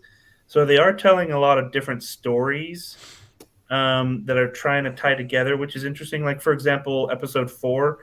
Well, I don't know how I quite feel about this because episode 3, it ends with, this big shocker, like, oh, what? How did that happen? And then episode 4 is basically showing you how that happened and ending the same way. In the that same episode place. 2 did. And I was like, man, like, I feel like I didn't get anywhere. Yeah. Even though you see how that happens now, but now I'm like, great, like I feel like I didn't progress at all in this story for this episode. Yeah. So that's kind of how the first couple episodes have been, though. Like they keep going off to side stories. That's what happens in time travel stories too, though. I know, and eventually it'll all bring it back. But it's like, okay, we're in a couple different places, but it's good. I definitely have enjoyed it. This is a great question. What's Corwin up to? Corwin is whipped. I can't tell you how many times I've gotten a text from Corwin saying, "Okay, I'm going to be on the show this week. I promise." Really? But his job is also not very flexible. So if he's working, he doesn't have access to internet. So, yep. yeah. So how are you guys going to finish this season by next week? I mean, you guys got a lot to catch up on. Is that the plan to watch the rest of Outer Range? I mean, otherwise it's not relevant. I'm just kidding. I'm just going to focus on moving, and maybe then I can reward Mark Clark with a with some stuff on my own channel on Nerdvana. But we'll There see. you go. Yeah. This has been my main excuse, and what I've been theoretically waiting on is to get in here. No, it's get this not going, there. So And now you don't have it anymore. I'm thinking that the when Acolyte comes out might be a good excuse to get going as well, because I started on this show, and I am generally a big Star Wars fan. So, and since Alan's not going to talk about Star Wars, Yeah, it'll be a great way for me to watch Bro. it vicariously through you. I'll talk about Star Wars. I'm just not going to watch it. yeah, there you go. There you go. I'll watch the first and last episode. Like that's my with these Marvel shows and these Star Wars shows. I'm like, I watch the first one, I watch the last one, just so I can be in the know, but not because I want to watch them. Yeah. Although I never got around to watching the last episode of Ahsoka because man, that was just garbage. I don't know why I'm still watching Doctor Who, but I am. I'm punishing myself. Because obviously you care more about that than you do Star Wars, because you're not a big Star Wars fan. Well, no, I have not cared about Doctor Who for years, almost a decade. It's been a long time, and something possessed me, and I'm like, I need to watch. I had a feeling I need to watch this season 1. I didn't watch any of the David Tennant episodes, right? I know what happened in them because I've seen clips and we've talked about it on the show, and I've seen people complaining on Twitter, on X. But yeah, I just started with this season, and I'm pumped out. I'm going to be watching the whole thing and tearing it apart. I'm almost done with my episode 2 review, and you probably won't see that for another week because BBC's retarded. And episode 3 is going to be a lot shorter because it's actually a good episode.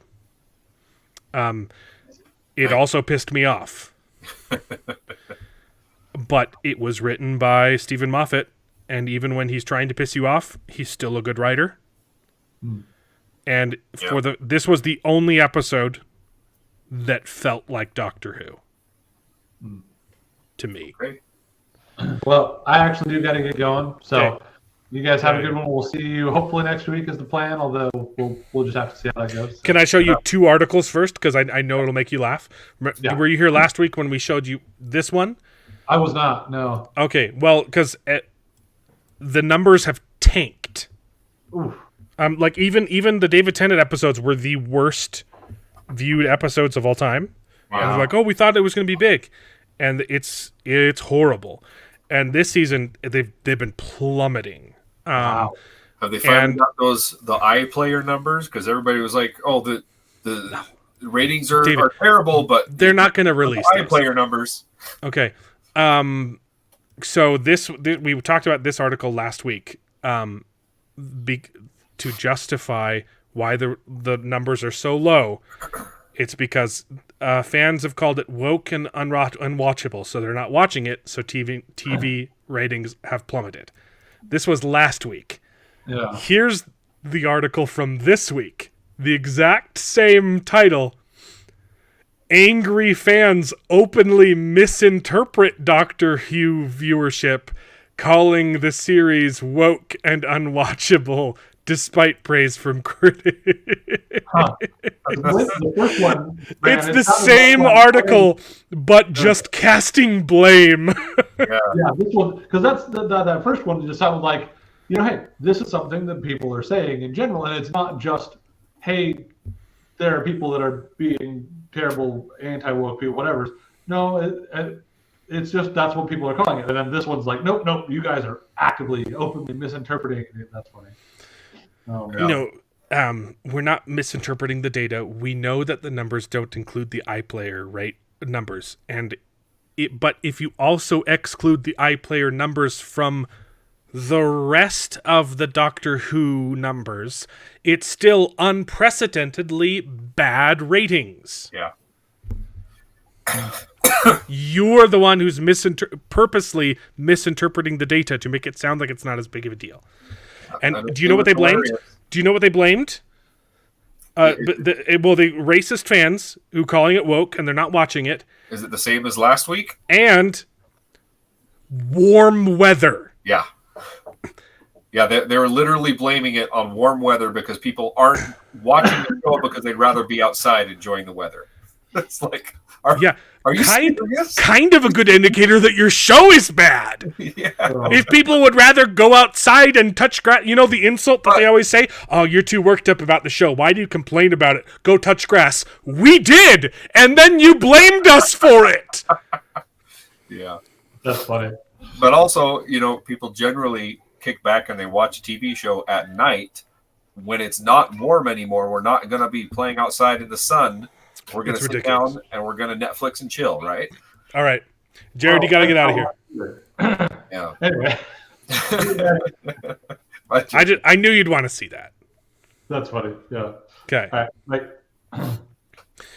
Yeah. Anyway, but it's because we're racist. It wouldn't have been the first times fans of a beloved genre came out of the woodwork in mass. Ultimately, the backlash was small. Do you like how they dropped a quotation mark here? Oh, wait, no, they didn't. This whole thing is a quote where he's quoting... Never mind. Okay. There were those people, but I would say the love drowned them out. Right, with unprecedented bad numbers, yeah. unprecedented bad numbers. That sounds wrong. Unprecedentedly low. That's what. Okay. Unprecedentedly low viewership numbers. Yeah.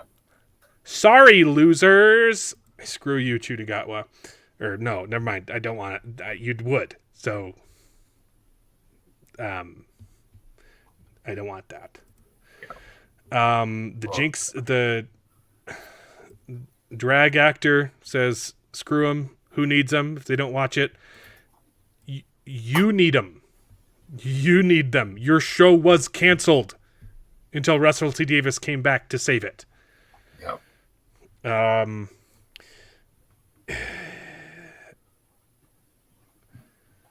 It's just more blaming racism. Have we said anything about Chudigatwa's race? I do not care that he's black. It's the writing.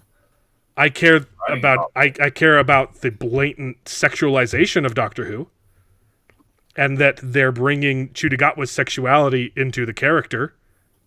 I don't care that he's black. Yeah. In fact, I was actively routing for the guy from IT Crowd to be the next Doctor Who. I thought he would have made a fantastic Doctor Who. Oh, What's his name? He would have to change his personality a little bit. I think he would have to act because the Richard problem. Ayoade. I love him. The problem is he always plays himself, and I think he could. I think he could do a doctor, but he would actually have to act a little bit. But he could. Yeah, I could see that. I could see him as the doctor. Sure.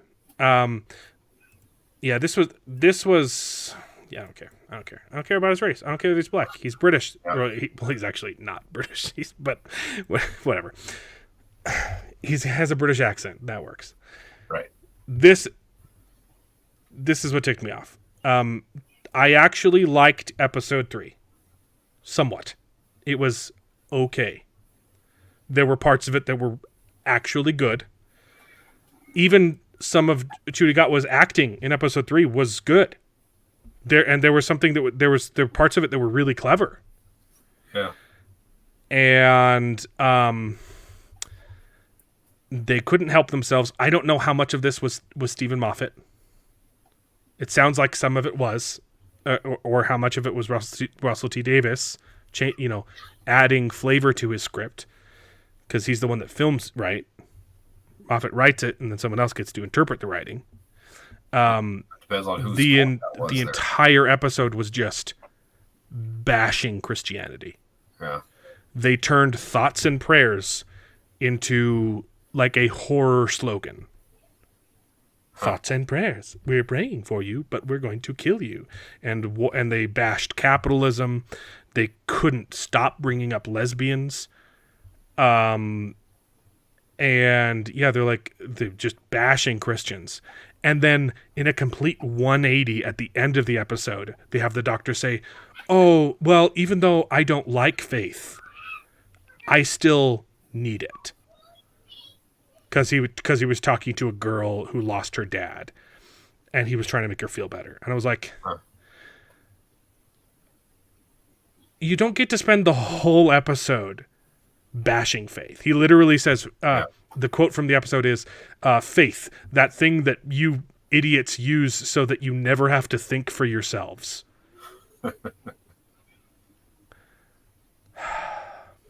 Yeah. The other line, which was retarded, was because it's a holy war. It's the Anglican Marines. Uh-huh. They're like, "Oh, it's a church of Marines," and she's like, "What? You're Anglican Marines? The Christians don't have a military?" And then Chudigatwa chimes in, "Christianity has always been a military. You're just only saying it now." And you're like, it's just seething with this hatred of your core audience. So it was tough. It wasn't nearly as offensive as the first 2 episodes. My video for episode 2 is going to be really long. Like I look probably forward to like 30 minutes. it. It depends on how much I cut. I might cut a lot of it, but it's bad. And then aside from those stupid things, like episode 3 is actually pretty dang good. Like it's a good setup, it's a good premise, it's a bottle episode. Where I don't know if you've seen the trailers, it's the doctor gets stuck on a landmine and he can't move for the whole episode. Oh wow. And he has to get other people to do things and watch them suffer, and he can't help them. It's really clever, and it was so hard to watch because I kept getting insulted the entire time. Yeah. And then they tried to tie it off with a bow and revert the damage at the end, but it wasn't enough. So, yeah. Apparently, it was Moffat's goal to make thoughts and prayers a villainous catchphrase like exterminate. Exterminate. People might stop saying it. Why would you want people to stop praying for you and sympathizing with you? The phrase thoughts and prayers means I have empathy for you and I want you to overcome whatever. Is that not something we should want? Yeah. Isn't the entire point of DEI supposed to be... Oh, I mean, we know that that's not the point. But it's supposedly supposed to be about empathy. Yeah. These people hate you. It is literally a concerted effort by social Marxists to deconstruct Western civilization. And it has never been more apparent than now. What's super funny is my Doctor Who videos have been doing really well. I've got one short that's almost at 20,000 views. I'm getting about 100 to 200 views every hour. And I have hundreds of comments calling me a piece of shit. Yeah.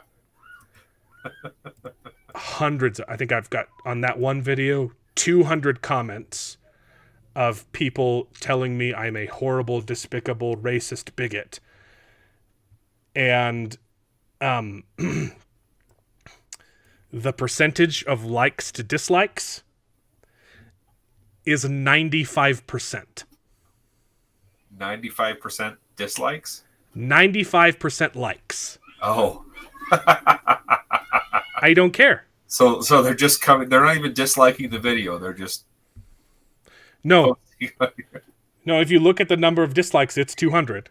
And I've got 200 negative comments, and I have way more likes. Yeah. We're winning. Like, this is a vocal minority. Yeah. Okay? These people are idiots. Their positions are undefensible. Their arguments are nonsense, and that's why I put up this poll. If you don't like, because I've got hundreds of these, you're a bigot, it's always been woke, why do you care? It doesn't matter. Well, why do you care, right? If you don't like it, don't watch. I'm going to end the poll, but it looks like you're a bigot wins. I was hoping for it's always been woke. That's my personal pet peeve, but that got...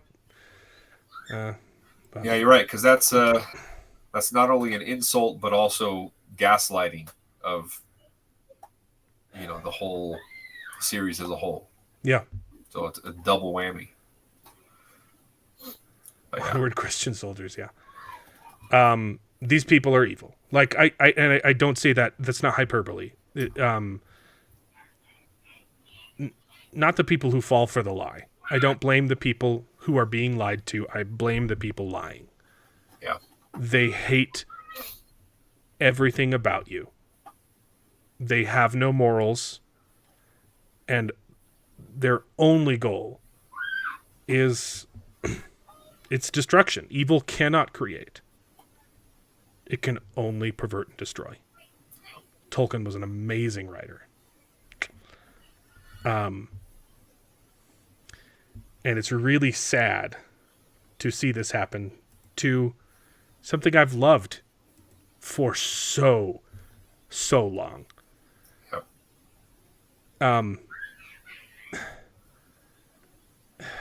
And if you don't like it, don't watch. I want to read one comment. Let's see. Actually, I got to shout out. My favorite comment was Doctor Who Cares. That was a good one. Because that was a good comment. But the other one was, oh, you don't need to cry about it. Where is it? Okay, here we go. If it's no longer your cup of tea, don't watch. This show will find its audience, and if it doesn't, oh well.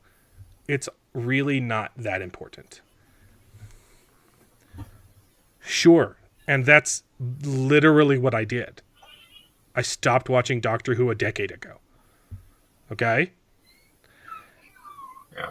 And when I did that, they came for comic books. And then they came for Star Wars. And then they came for Marvel. And now they've come for everything. Then they came Lord of the Rings. for Lord of the Rings. And then they came for the Wheel of Time. Okay? It is not virtuous to sit back and let people destroy good, right? Yeah. Pacifism, and this is why I can't stand libertarians.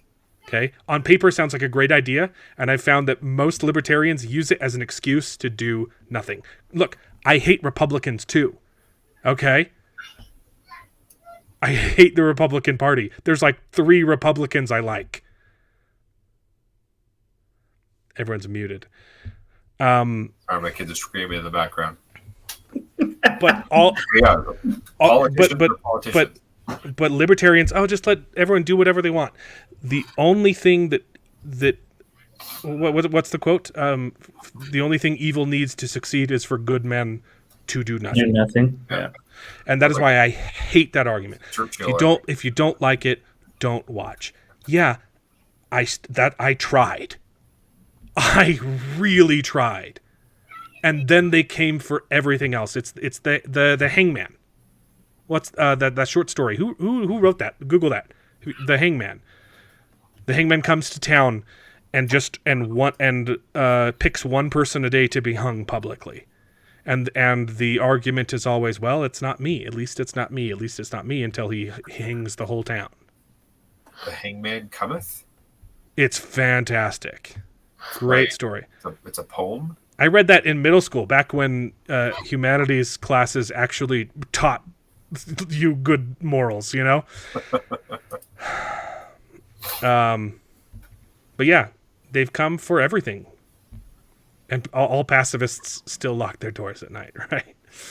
I haven't seen Doctor Who since about 2/3 of the way into Matt Smith's run. Oh, it started getting woke with Matt Smith. I think it's worth finishing Matt Smith's run. I think he has a good run. Peter Capaldi is like half and half. Like half the episodes are okay, and the other are just garbage. Yeah. Peter Capaldi has some really amazing episodes. His performance is great, but it got really hard to watch. Yeah. Capaldi. But you're right. The wokeness. I mean, not great. It started trickling in even with Tenet too. There's a little bit, but it got 2/3. Yeah, it was about 2/3 of the way through Matt Smith's run with the Missy. Right? They turned the master into a woman. Yeah. Which honestly, her performance was great. Yeah. But she shouldn't have been the master. She was a great villain. Moffat was, he was pretty progressive. He was a much better writer than a showrunner, and Russell T Davies was a much better showrunner than a writer. He was really good at plotting out the whole overarching story, but then his individual episodes weren't that good. And then Moffat, always had the bangers. And when he was the showrunner, it kind of fell apart.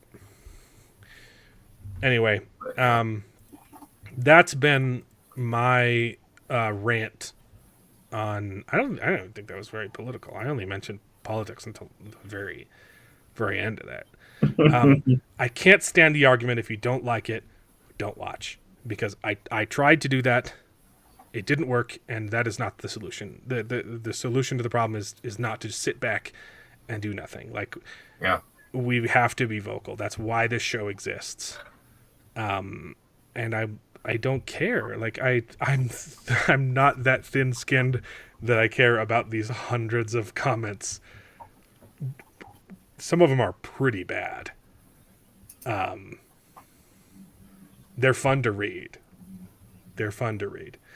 So, and it doesn't matter. There's more of us than there are of you. 95% of the people liked my video. And a lot of them replied to the nasty comments, but yeah, the comments are 95% negative and the likes are 95%. So screw you. I will not be silent. I hate that song, by the way. That is the worst part of the Aladdin movie.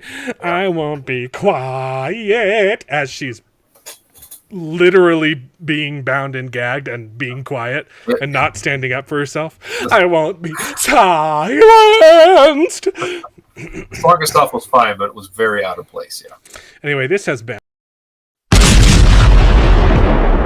Incredibly nuanced. there's It's been a that. while since we've seen that singer. I used it a couple weeks ago. I don't think you were here though, so I honestly I forget that I have that one.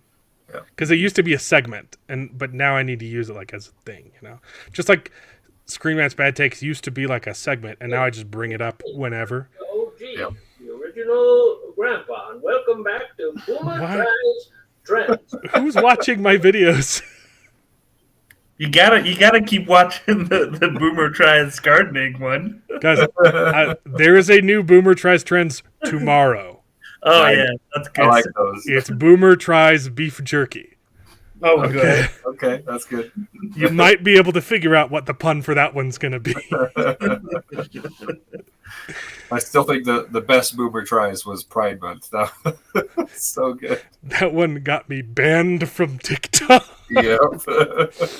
Anyway, so yeah, and next, you know, they're coming for Good Omens too. They already came for Good Omens. Season 3 is going to be more gay. Great. I don't care. Yep. This is really cool though. This is a fun palate cleanser. Have you seen this? Holy I have. freaking crap. Yeah. I gotta unshare it because then I gotta show the sound. This is so freaking cool. Okay. No. Chrome tab, knife, share the audio, share. Okay. This is so cool. Okay, I'm gonna scroll down, and then scroll back up. He made a flaming knife. Watch this. One way of making a flaming knife would be to dip the knife in gasoline and light it up. That would do the trick. Another way would be to make the knife itself out of a flammable material, like wood. That would last a little bit longer, but it would get destroyed in a few minutes. I've never seen any of this guy's videos before, but it popped into my feed, and I was like, Yep. this guy's dope. I'm not subscribed because this isn't my channel that I watch YouTube on, but I definitely subscribed. And as you can see, this is metal and uses a bunch of holes and the Venturi effect to pull in air and burn butane gas. Do you see any holes in this knife? You probably don't, but they are So he made it super porous. I just don't want to like steal his content, but this is so freaking cool. there. Millions and millions of microscopic holes through which the gas flows through. This is the first test with butane. I love you just doing this. That's pretty cool.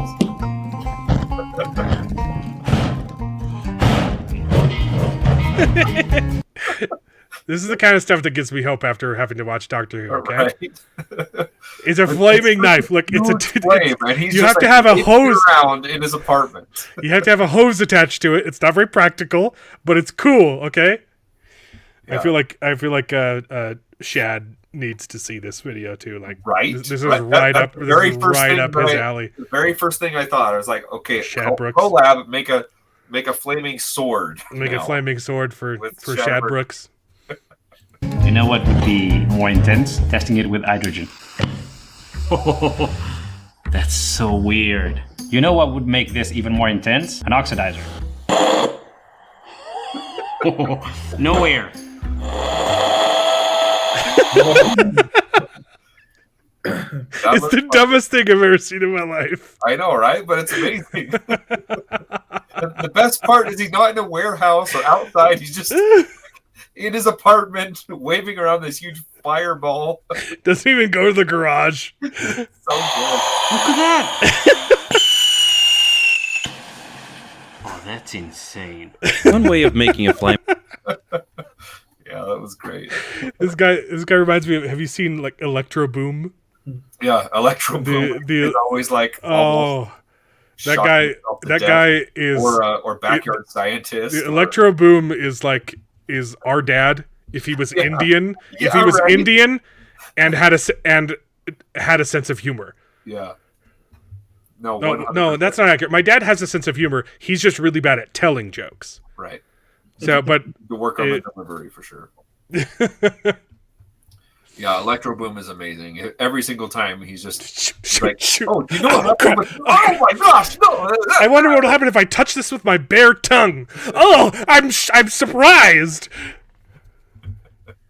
Yeah, but he's actually an electrician.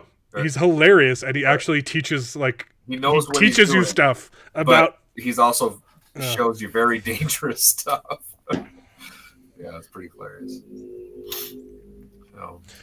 Anyway, so Doctor Who sucks. So you won't see another video. I've got shorts, but you won't see my full length video for a while. But we've got Boomer Tries Trends tomorrow. So Nice. It's also been super weird. Like I've got that one that's 2,000 views, and then the video that I released today has 10. 10 views? It's like YouTube. Yeah, it has 18 views. I actually released it yesterday, but there was something wrong with it, so I deleted it and it had 5 views yesterday.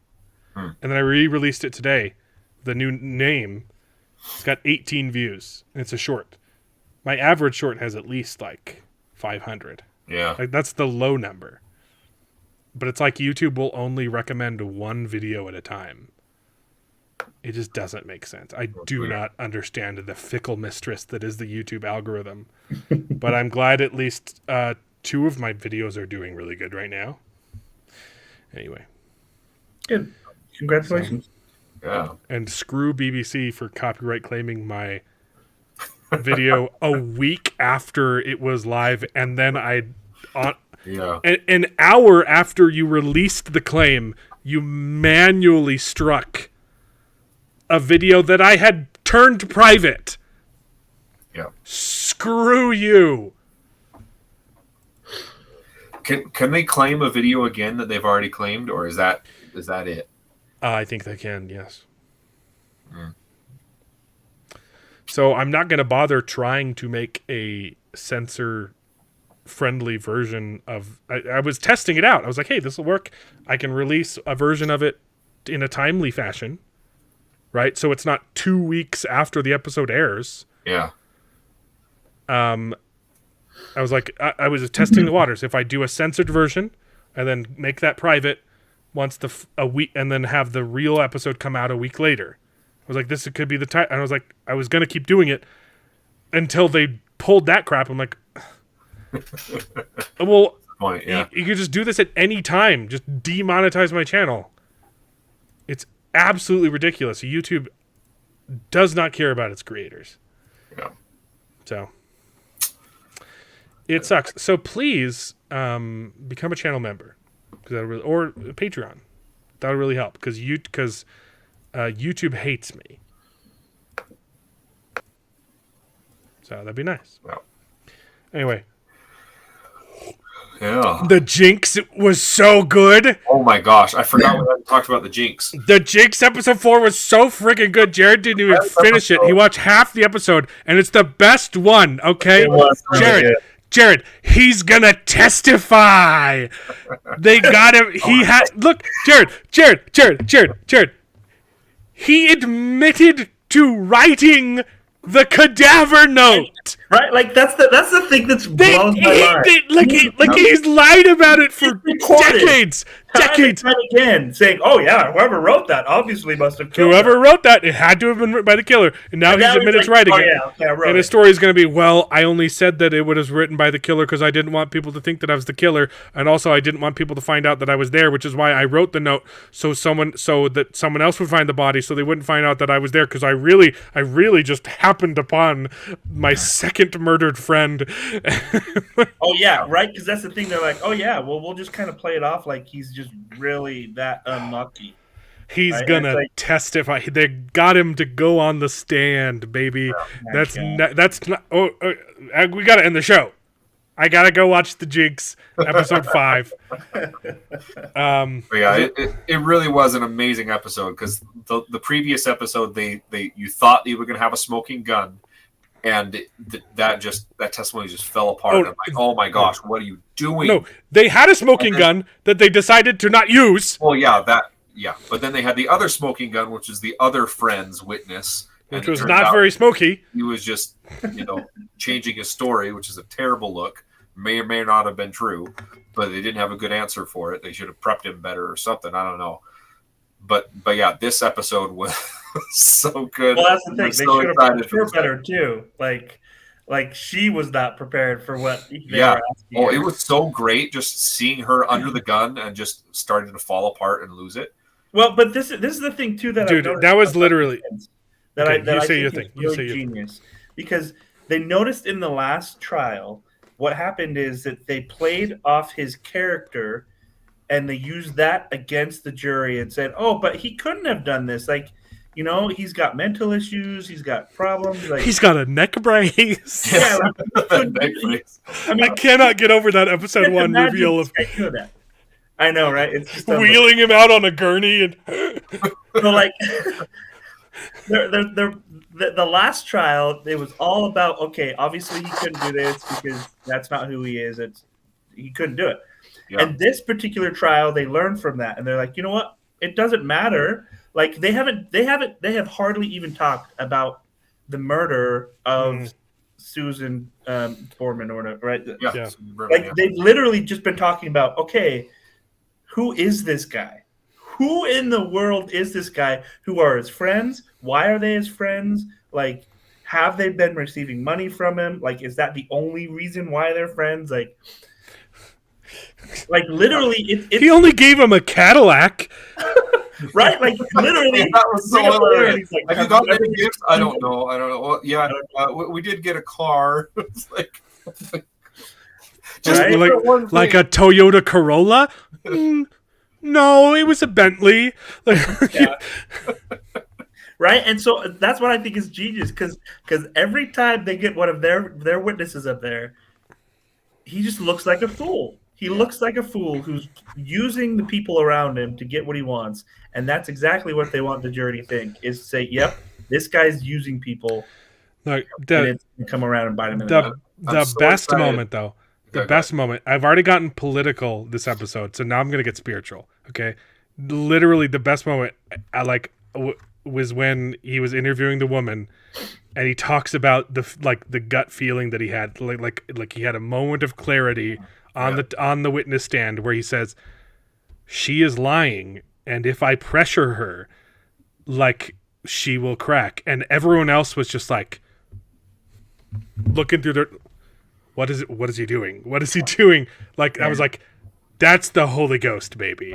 Every time I have felt God's influence in my life, like that's Jesus touching your heart, saying, "Push this button, baby." And I was like, oh, they finally got that so good to place him in San Francisco or whatever it was.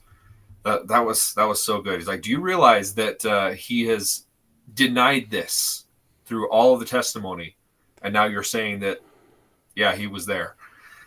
Well, and what I love about that is that they have proven that she's a credible witness, right? It was after the defense proved her a credible witness. So they already proved her credible, and now they're saying, Oh, you're telling us viable information about this guy that nobody knew before, and he has lied about.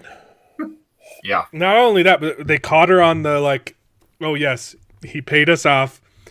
I've lied about this. He's lied about this, and got to them to insinuate that I probably lied about it because he paid me off, and he was in frickin' Los Angeles when she was killed.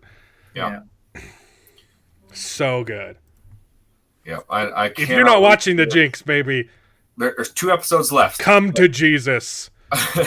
Repent. Feel that Holy Ghost in your heart telling you this show is so good. I'm so excited for this one in particular because every single time that he has the mic, he incriminates himself. Every single time. He's gonna say the craziest stuff. So I'm so excited for this episode because I want to hear what he has to say. Oh man, dude! I swear, if this season ends with him on the stand taking a bathroom break with a hot mic, I will lose it. Oh, right. The jury's gonna see right through my lies. Of course I killed them all. I murdered them in their sleep. I even killed dogs too. Yeah. In game. In fake life, not in real life. YouTube censors. Yeah. Oh man. Oh. It's been a wild ride. I'm looking forward to watching Outer Range. I wish it was weekly because I don't have time to watch the. I'm not going to be done by next week because I have too much Doctor Who to edit. Yeah. And I have to eventually get back to Wheel of Time. The problem with my Wheel of Time edits is I get depressed anytime I go back to it, and it's so bad. I'm literally pulling like 100 moments from each episode that are just garbage. Yeah. Like we just did the March Madness worst moments from season 2, and we had thousands, and that's what I have to sift through for these edits. Yeah. So, what was the result of that? Oh, it was good. It was the Rand spends the entire season on his knees. Yeah. After being told there's one rule for being a man: face it on your feet. It was because of the symbol. It was the symbolism behind it. It was too just. Yeah. I hate these books and I hate this character and all men are evil. In your face, like being smug about it too. The symbolism of how crappy that moment was. Yep. It got number 1 for sure, and our bracket failed. The White Cloaks just profusely made fun of me because Jared talked me out of basically a winning bracket on like 10 different occasions. I was right the whole time, and Jared ruined our bracket. Yeah. All right. Yeah. I've never been good at March Madness. Yeah. I should probably look up the message. I can't remember if it's on Discord or X. But yeah, I have a very funny message from Daniel Green. Not Daniel Green. The other Daniel. No. The White Cloaks? White Cloak, Green. I am just not good on names right now. He's been on the show like 6 times. Prophet of the Dragon? Lady Balefire's boyfriend, Alex Green. There we go. Thanks, Mark Clark. It's the other Green. Alex Green. Yeah, he sent me a message. You say Daniel Green, and I thought it was the other one that's not Just- Daniel Green. But it's Alex Green, not. I said the other Alex or the he other. was Yeah. just roasting me. Yep. So that was fun. Thanks for that, guys. You're welcome. How do you know that wasn't my intent? Just kidding. Yeah. Alrighty. Okay. It's been a blast. The other thing was Dr. Bertram show on Fire Plus. I really liked the first episode. I thought there were some really legit laughs in there. They dropped 2 episodes at once. I think the third one's out today. I did watch the first episode. I thought it was okay. Yeah. I'm not a huge fan of the animation, but it was pretty funny. Some of the character designs, like his Mr. Bertram's wife, she doesn't have a chin. Yeah. It's kind of cringe. And I don't know why, because the other characters have a little chin dimple and she doesn't. It's really weird. I don't know. But I don't know. The episode 1, I had some really legit deep laughs. It was pretty good. I like the characters. Season 2 was episode 2 was just like a funny situation that I don't relate to at all. So it didn't hit for me. And it was a little bit more preachy. Mm-hmm. But it was fun. I think his daughter is the best character for sure. His daughter's really good. I laughed at his son too. That's just playing video games in the basement, and that bit at the end with the with his girlfriend that goes and brings him snacks. I thought that was hilarious. The final round of March Madness was the Face It on Your Feet and the Ashendare. That made it all the way. I told you it would. I told both of you idiots that people were really pissed off about the Shatter Logoth dagger becoming the Ashendare, and I told you guys don't know how mad people are about this. I understand. You idiots made that lose like 2 rounds before the final round. I understand that people are mad about it, and it was a stupid, brain-dead decision that doesn't make any sense. But it's not the worst thing that happened. You're right. You are right. It's a pretty good contender. It is. It shouldn't. I agree. It should not have been in the final round. Yeah. But I knew it was going to. Yeah. Morons. That was pretty dumb. I could see why it was, but it was dumb, but it wasn't offensive. You know, all the other things that they do were just so offensive. But yeah, I agree. Anyway, yeah, that was fun. All right, you're gonna let me participate in the next March Madness. David, I also watched one episode of Judged on your account. Oh yeah, that was fun. I didn't see it's not great. It's not great. It's not great, but it's fun. Yeah, it's better than a lot of these other Judge shows that I've seen. It needs better editing. I think it's a funny idea, and it's fun to see. Oh my gosh, my brain is not working today. What's his name? Matt Walsh. I can't do names today. I'm usually really good at names, but it's fun to see Matt Walsh just tell people that they're idiots. It needs a much better editor because the pacing is just awful. Yeah, like if you've ever watched an episode of Judge Judy, like it is, it needs to be more like that. It needs to be faster paced. They linger on shots for way too long. The bailiff is hilarious. The bailiff is the best. Yeah. His little antics are great. But yeah, I do agree with you, and I think part of that is because of Matt Walsh's personality. He's just kind of. It's not even the shots of him though. That's not. It's just it's the editing. It's really bad. No, but I'm saying that's kind of his thing. Sure. He just like casually. Yeah, but it's a TV show. It should. No, I 100% agree with you. Yeah. It shouldn't. Should not be the vibe. I haven't seen the first episode because my wife watched that without me, and then I continued off where we left off, and we watched like the next 2 or 3 episodes. Yeah, I might have. I can't remember if I watched one or two because they have like a couple cases each episode. I might have watched the first two, but it wasn't great. But I have been thinking about it, and I'm like, oh, I should go back and watch more of that. So like,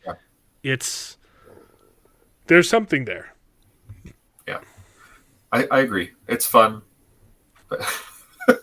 Okay, Jared, what's going on? Rocks for David and Jared. Sorry. I'm just getting around to watching the Rings of Power reaction video. Oh, yeah. Why are you watching my YouTube videos when you're supposed to be on my show? I know. Well, I haven't done any of this stuff you guys have talked about. You're watching the trailer reaction video? But yeah, I'm watching the trailer reaction video. And I tried to show that to my wife, and she couldn't get through it. She's like, "This is so stupid. Why is he eating a banana?" Did she get to the part where I just bite into the banana like a sandwich? She got to the part where you poured the cereal. I was like, "Oh, this is stupid." I had the apple in my bowl of cereal too. Yeah. Oh man, that was 100% improvised. Yeah. I didn't script that at all. So it was probably some of the best commentary I've ever done. It looks so bad. It looks so bad. Have you seen the ratio? I have not. Okay, that's the last thing we'll talk about, and then we'll call it a night. Okay. Let me pull it. My plugin to re-show the dislikes hasn't been working lately, so. Okay, we got the Rings of Power, and then we've got Dune. Where did House of the Dragon go? Because you got to compare them, right? Yeah, of course. You got to compare the two trailers. I mean, House of the Dragon trailer looks fire. So it looks so good. Rings of Power Season 2. Yeah, let's just share it. Show it to us, bro. 11.5 million views in 5 days. Mm-hmm. Oh wow! 90,000 likes. Wow. 500,000 dislikes. That's basically 500%. Yep. That's crazy. Wow. Yeah. That's bad. That's really good engagement. House of the Dragon is only at 4 million views and has more likes, about triple. No, double. And yeah, over double, but yeah. So it has less than half the views, more than double the likes, and 2,000 dislikes. Wow. Whole lot less comments. What do you think they're going to blame it on this time? The alcohol. The weather, guys. This is my favorite comment too. No man can fool me. Sauron puts on a wig. I am no man. There are so many comments about that wig. It's so good. Well, but they said that they were going to recast him, didn't they? Yeah. It was, and it's just him in a wig. I will say they should have gone with that look for the first season. Yes. That's more Anatar than Halbrand, whatever the heck that is. Yeah. Anyway, super fun. This has been a blast. Yeah. All right, go watch the Jinx. Well, the problem is, then I'd have to remember it for a week, and then I'd probably just re-watch it. That's the problem. I watch it the day of, and then when it comes, I'm like, oh, dang it, I don't think we watched the Jinx because it's been a week since I watched that. And I'm like, no, it's just... I've been saving it. I've usually been waiting till Wednesday to watch it. Yeah. Yeah, me too. I think I need to do that because You guys lost your opportunity to see me in a samurai costume. So it wasn't a wig. it wouldn't have been a bald cap. Yeah. I'm kind of growing this out. I'm trying to set up. We've kind of playing phone tag, but hopefully next month I'll be in California shooting some sketches. We've just been very busy. Nice. So there's a sketch where I have to play a hillbilly, and I kind of don't want to cut my hair. But if it doesn't happen next month, it's gonna be real long. So Perfect for the role. I gotta play a white trash hillbilly. It's a genius sketch that I wrote. I look forward to it. Who are you collabing with in California? Ward Radio. Nice. Cool. Okay. Here's the idea. It's treating the word bigot like the N-word. Okay? Interesting. Well, only we can say it. Is That's that's the joke? That's our word. For generations, that word has kept our people down. Okay. Let me ask you something. When you're listening to country music, do you sing all the words? It's gonna be good. That's a good sketch. That's a good premise. I like that. Anyway, all right. Peace out. Super fun. Yeah. I don't have you guys have anything to plug? Dragon Steel's gonna be fun. Yeah. Caboose. David, we need to make a banner, but first you need to finish. We need music. I wrote another song that's not for the album. It's really good. Songs. I wrote 2 new songs. Well, I've actually written several before that, but those are the ones I'm really excited about. Right. But they're not going to be on the album, and I have to finish the album first. That's the problem. That's the problem. Yeah. I don't know. I'm thinking maybe just singles, but I have so many now that I'm like, I could easily do another album. But who knows how long it'll take. Anyway, Bye. You guys, you were done? You're done? We good? Done. Okay. Good. We'll see you guys next week when we are talking about the Jinx and the Outer Range. And is everyone going to see Furiosa? I don't know. I'm seeing Garfield with Elliot for sure. I mean, that might be next week. I might take him on a Tuesday when it's cheaper. I just won't tell him that it comes out this weekend. And we'll see it we'll see it a week from Tuesday at a much discounted rate. Good plan. But yeah, I'll probably see Furiosa. I feel like I got it. I loved Fury Road. I feel like I owe it to Mike Miller? No. The director? What's his name? My brain is just dead. I didn't get a lot of sleep. But yeah, we'll see you guys next week. I gotta look it up. George Miller. I knew it was Miller. There you go. So anyway. I think that's it for next week, right? Furiosa, Garfield, Jinx, Outer Range. Yeah. Okay. That's it. And the Acolyte is coming soon. Are you guys excited? I'm not. So. No. I'm excited for House of the Dragon. Oh, shoot. I don't have a lot of time to rewatch House of the Dragon and read the book. And watch Outer Range. And that I can get done this week. Tomorrow. Today. Tonight. How long's the book? That's the question. I did just finish. So I can start a new book. I finally read Dawn Shard, so I'm all caught up. Nice. That's the second novella? Yeah. All right. We'll see you guys next week. It's been super fun. That's what she said. I don't know. I don't know what you're on about, Mark. But I'm ending the stream. Bye. See you next week. It's been super fun. Yep. New sketch tomorrow.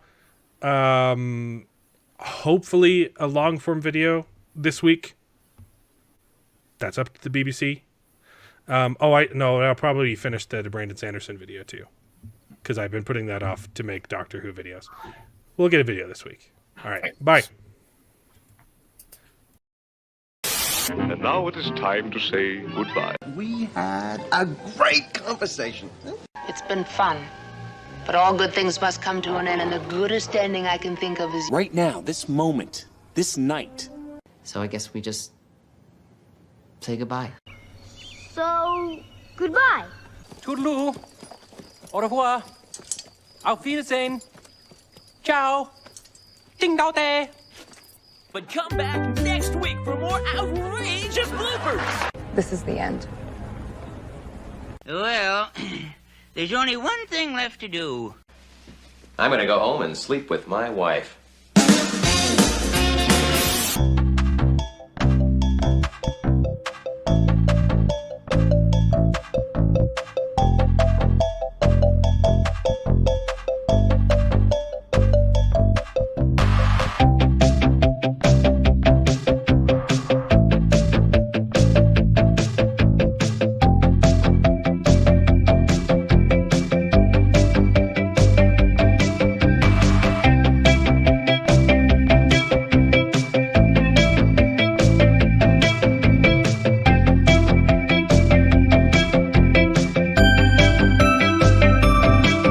Well, I hope you enjoyed the video. If it's true, please take a minute to subscribe to the channel, and you can join us along for the ride. And if you pay me, I'll try to be more entertaining. So please consider joining Patreon and getting your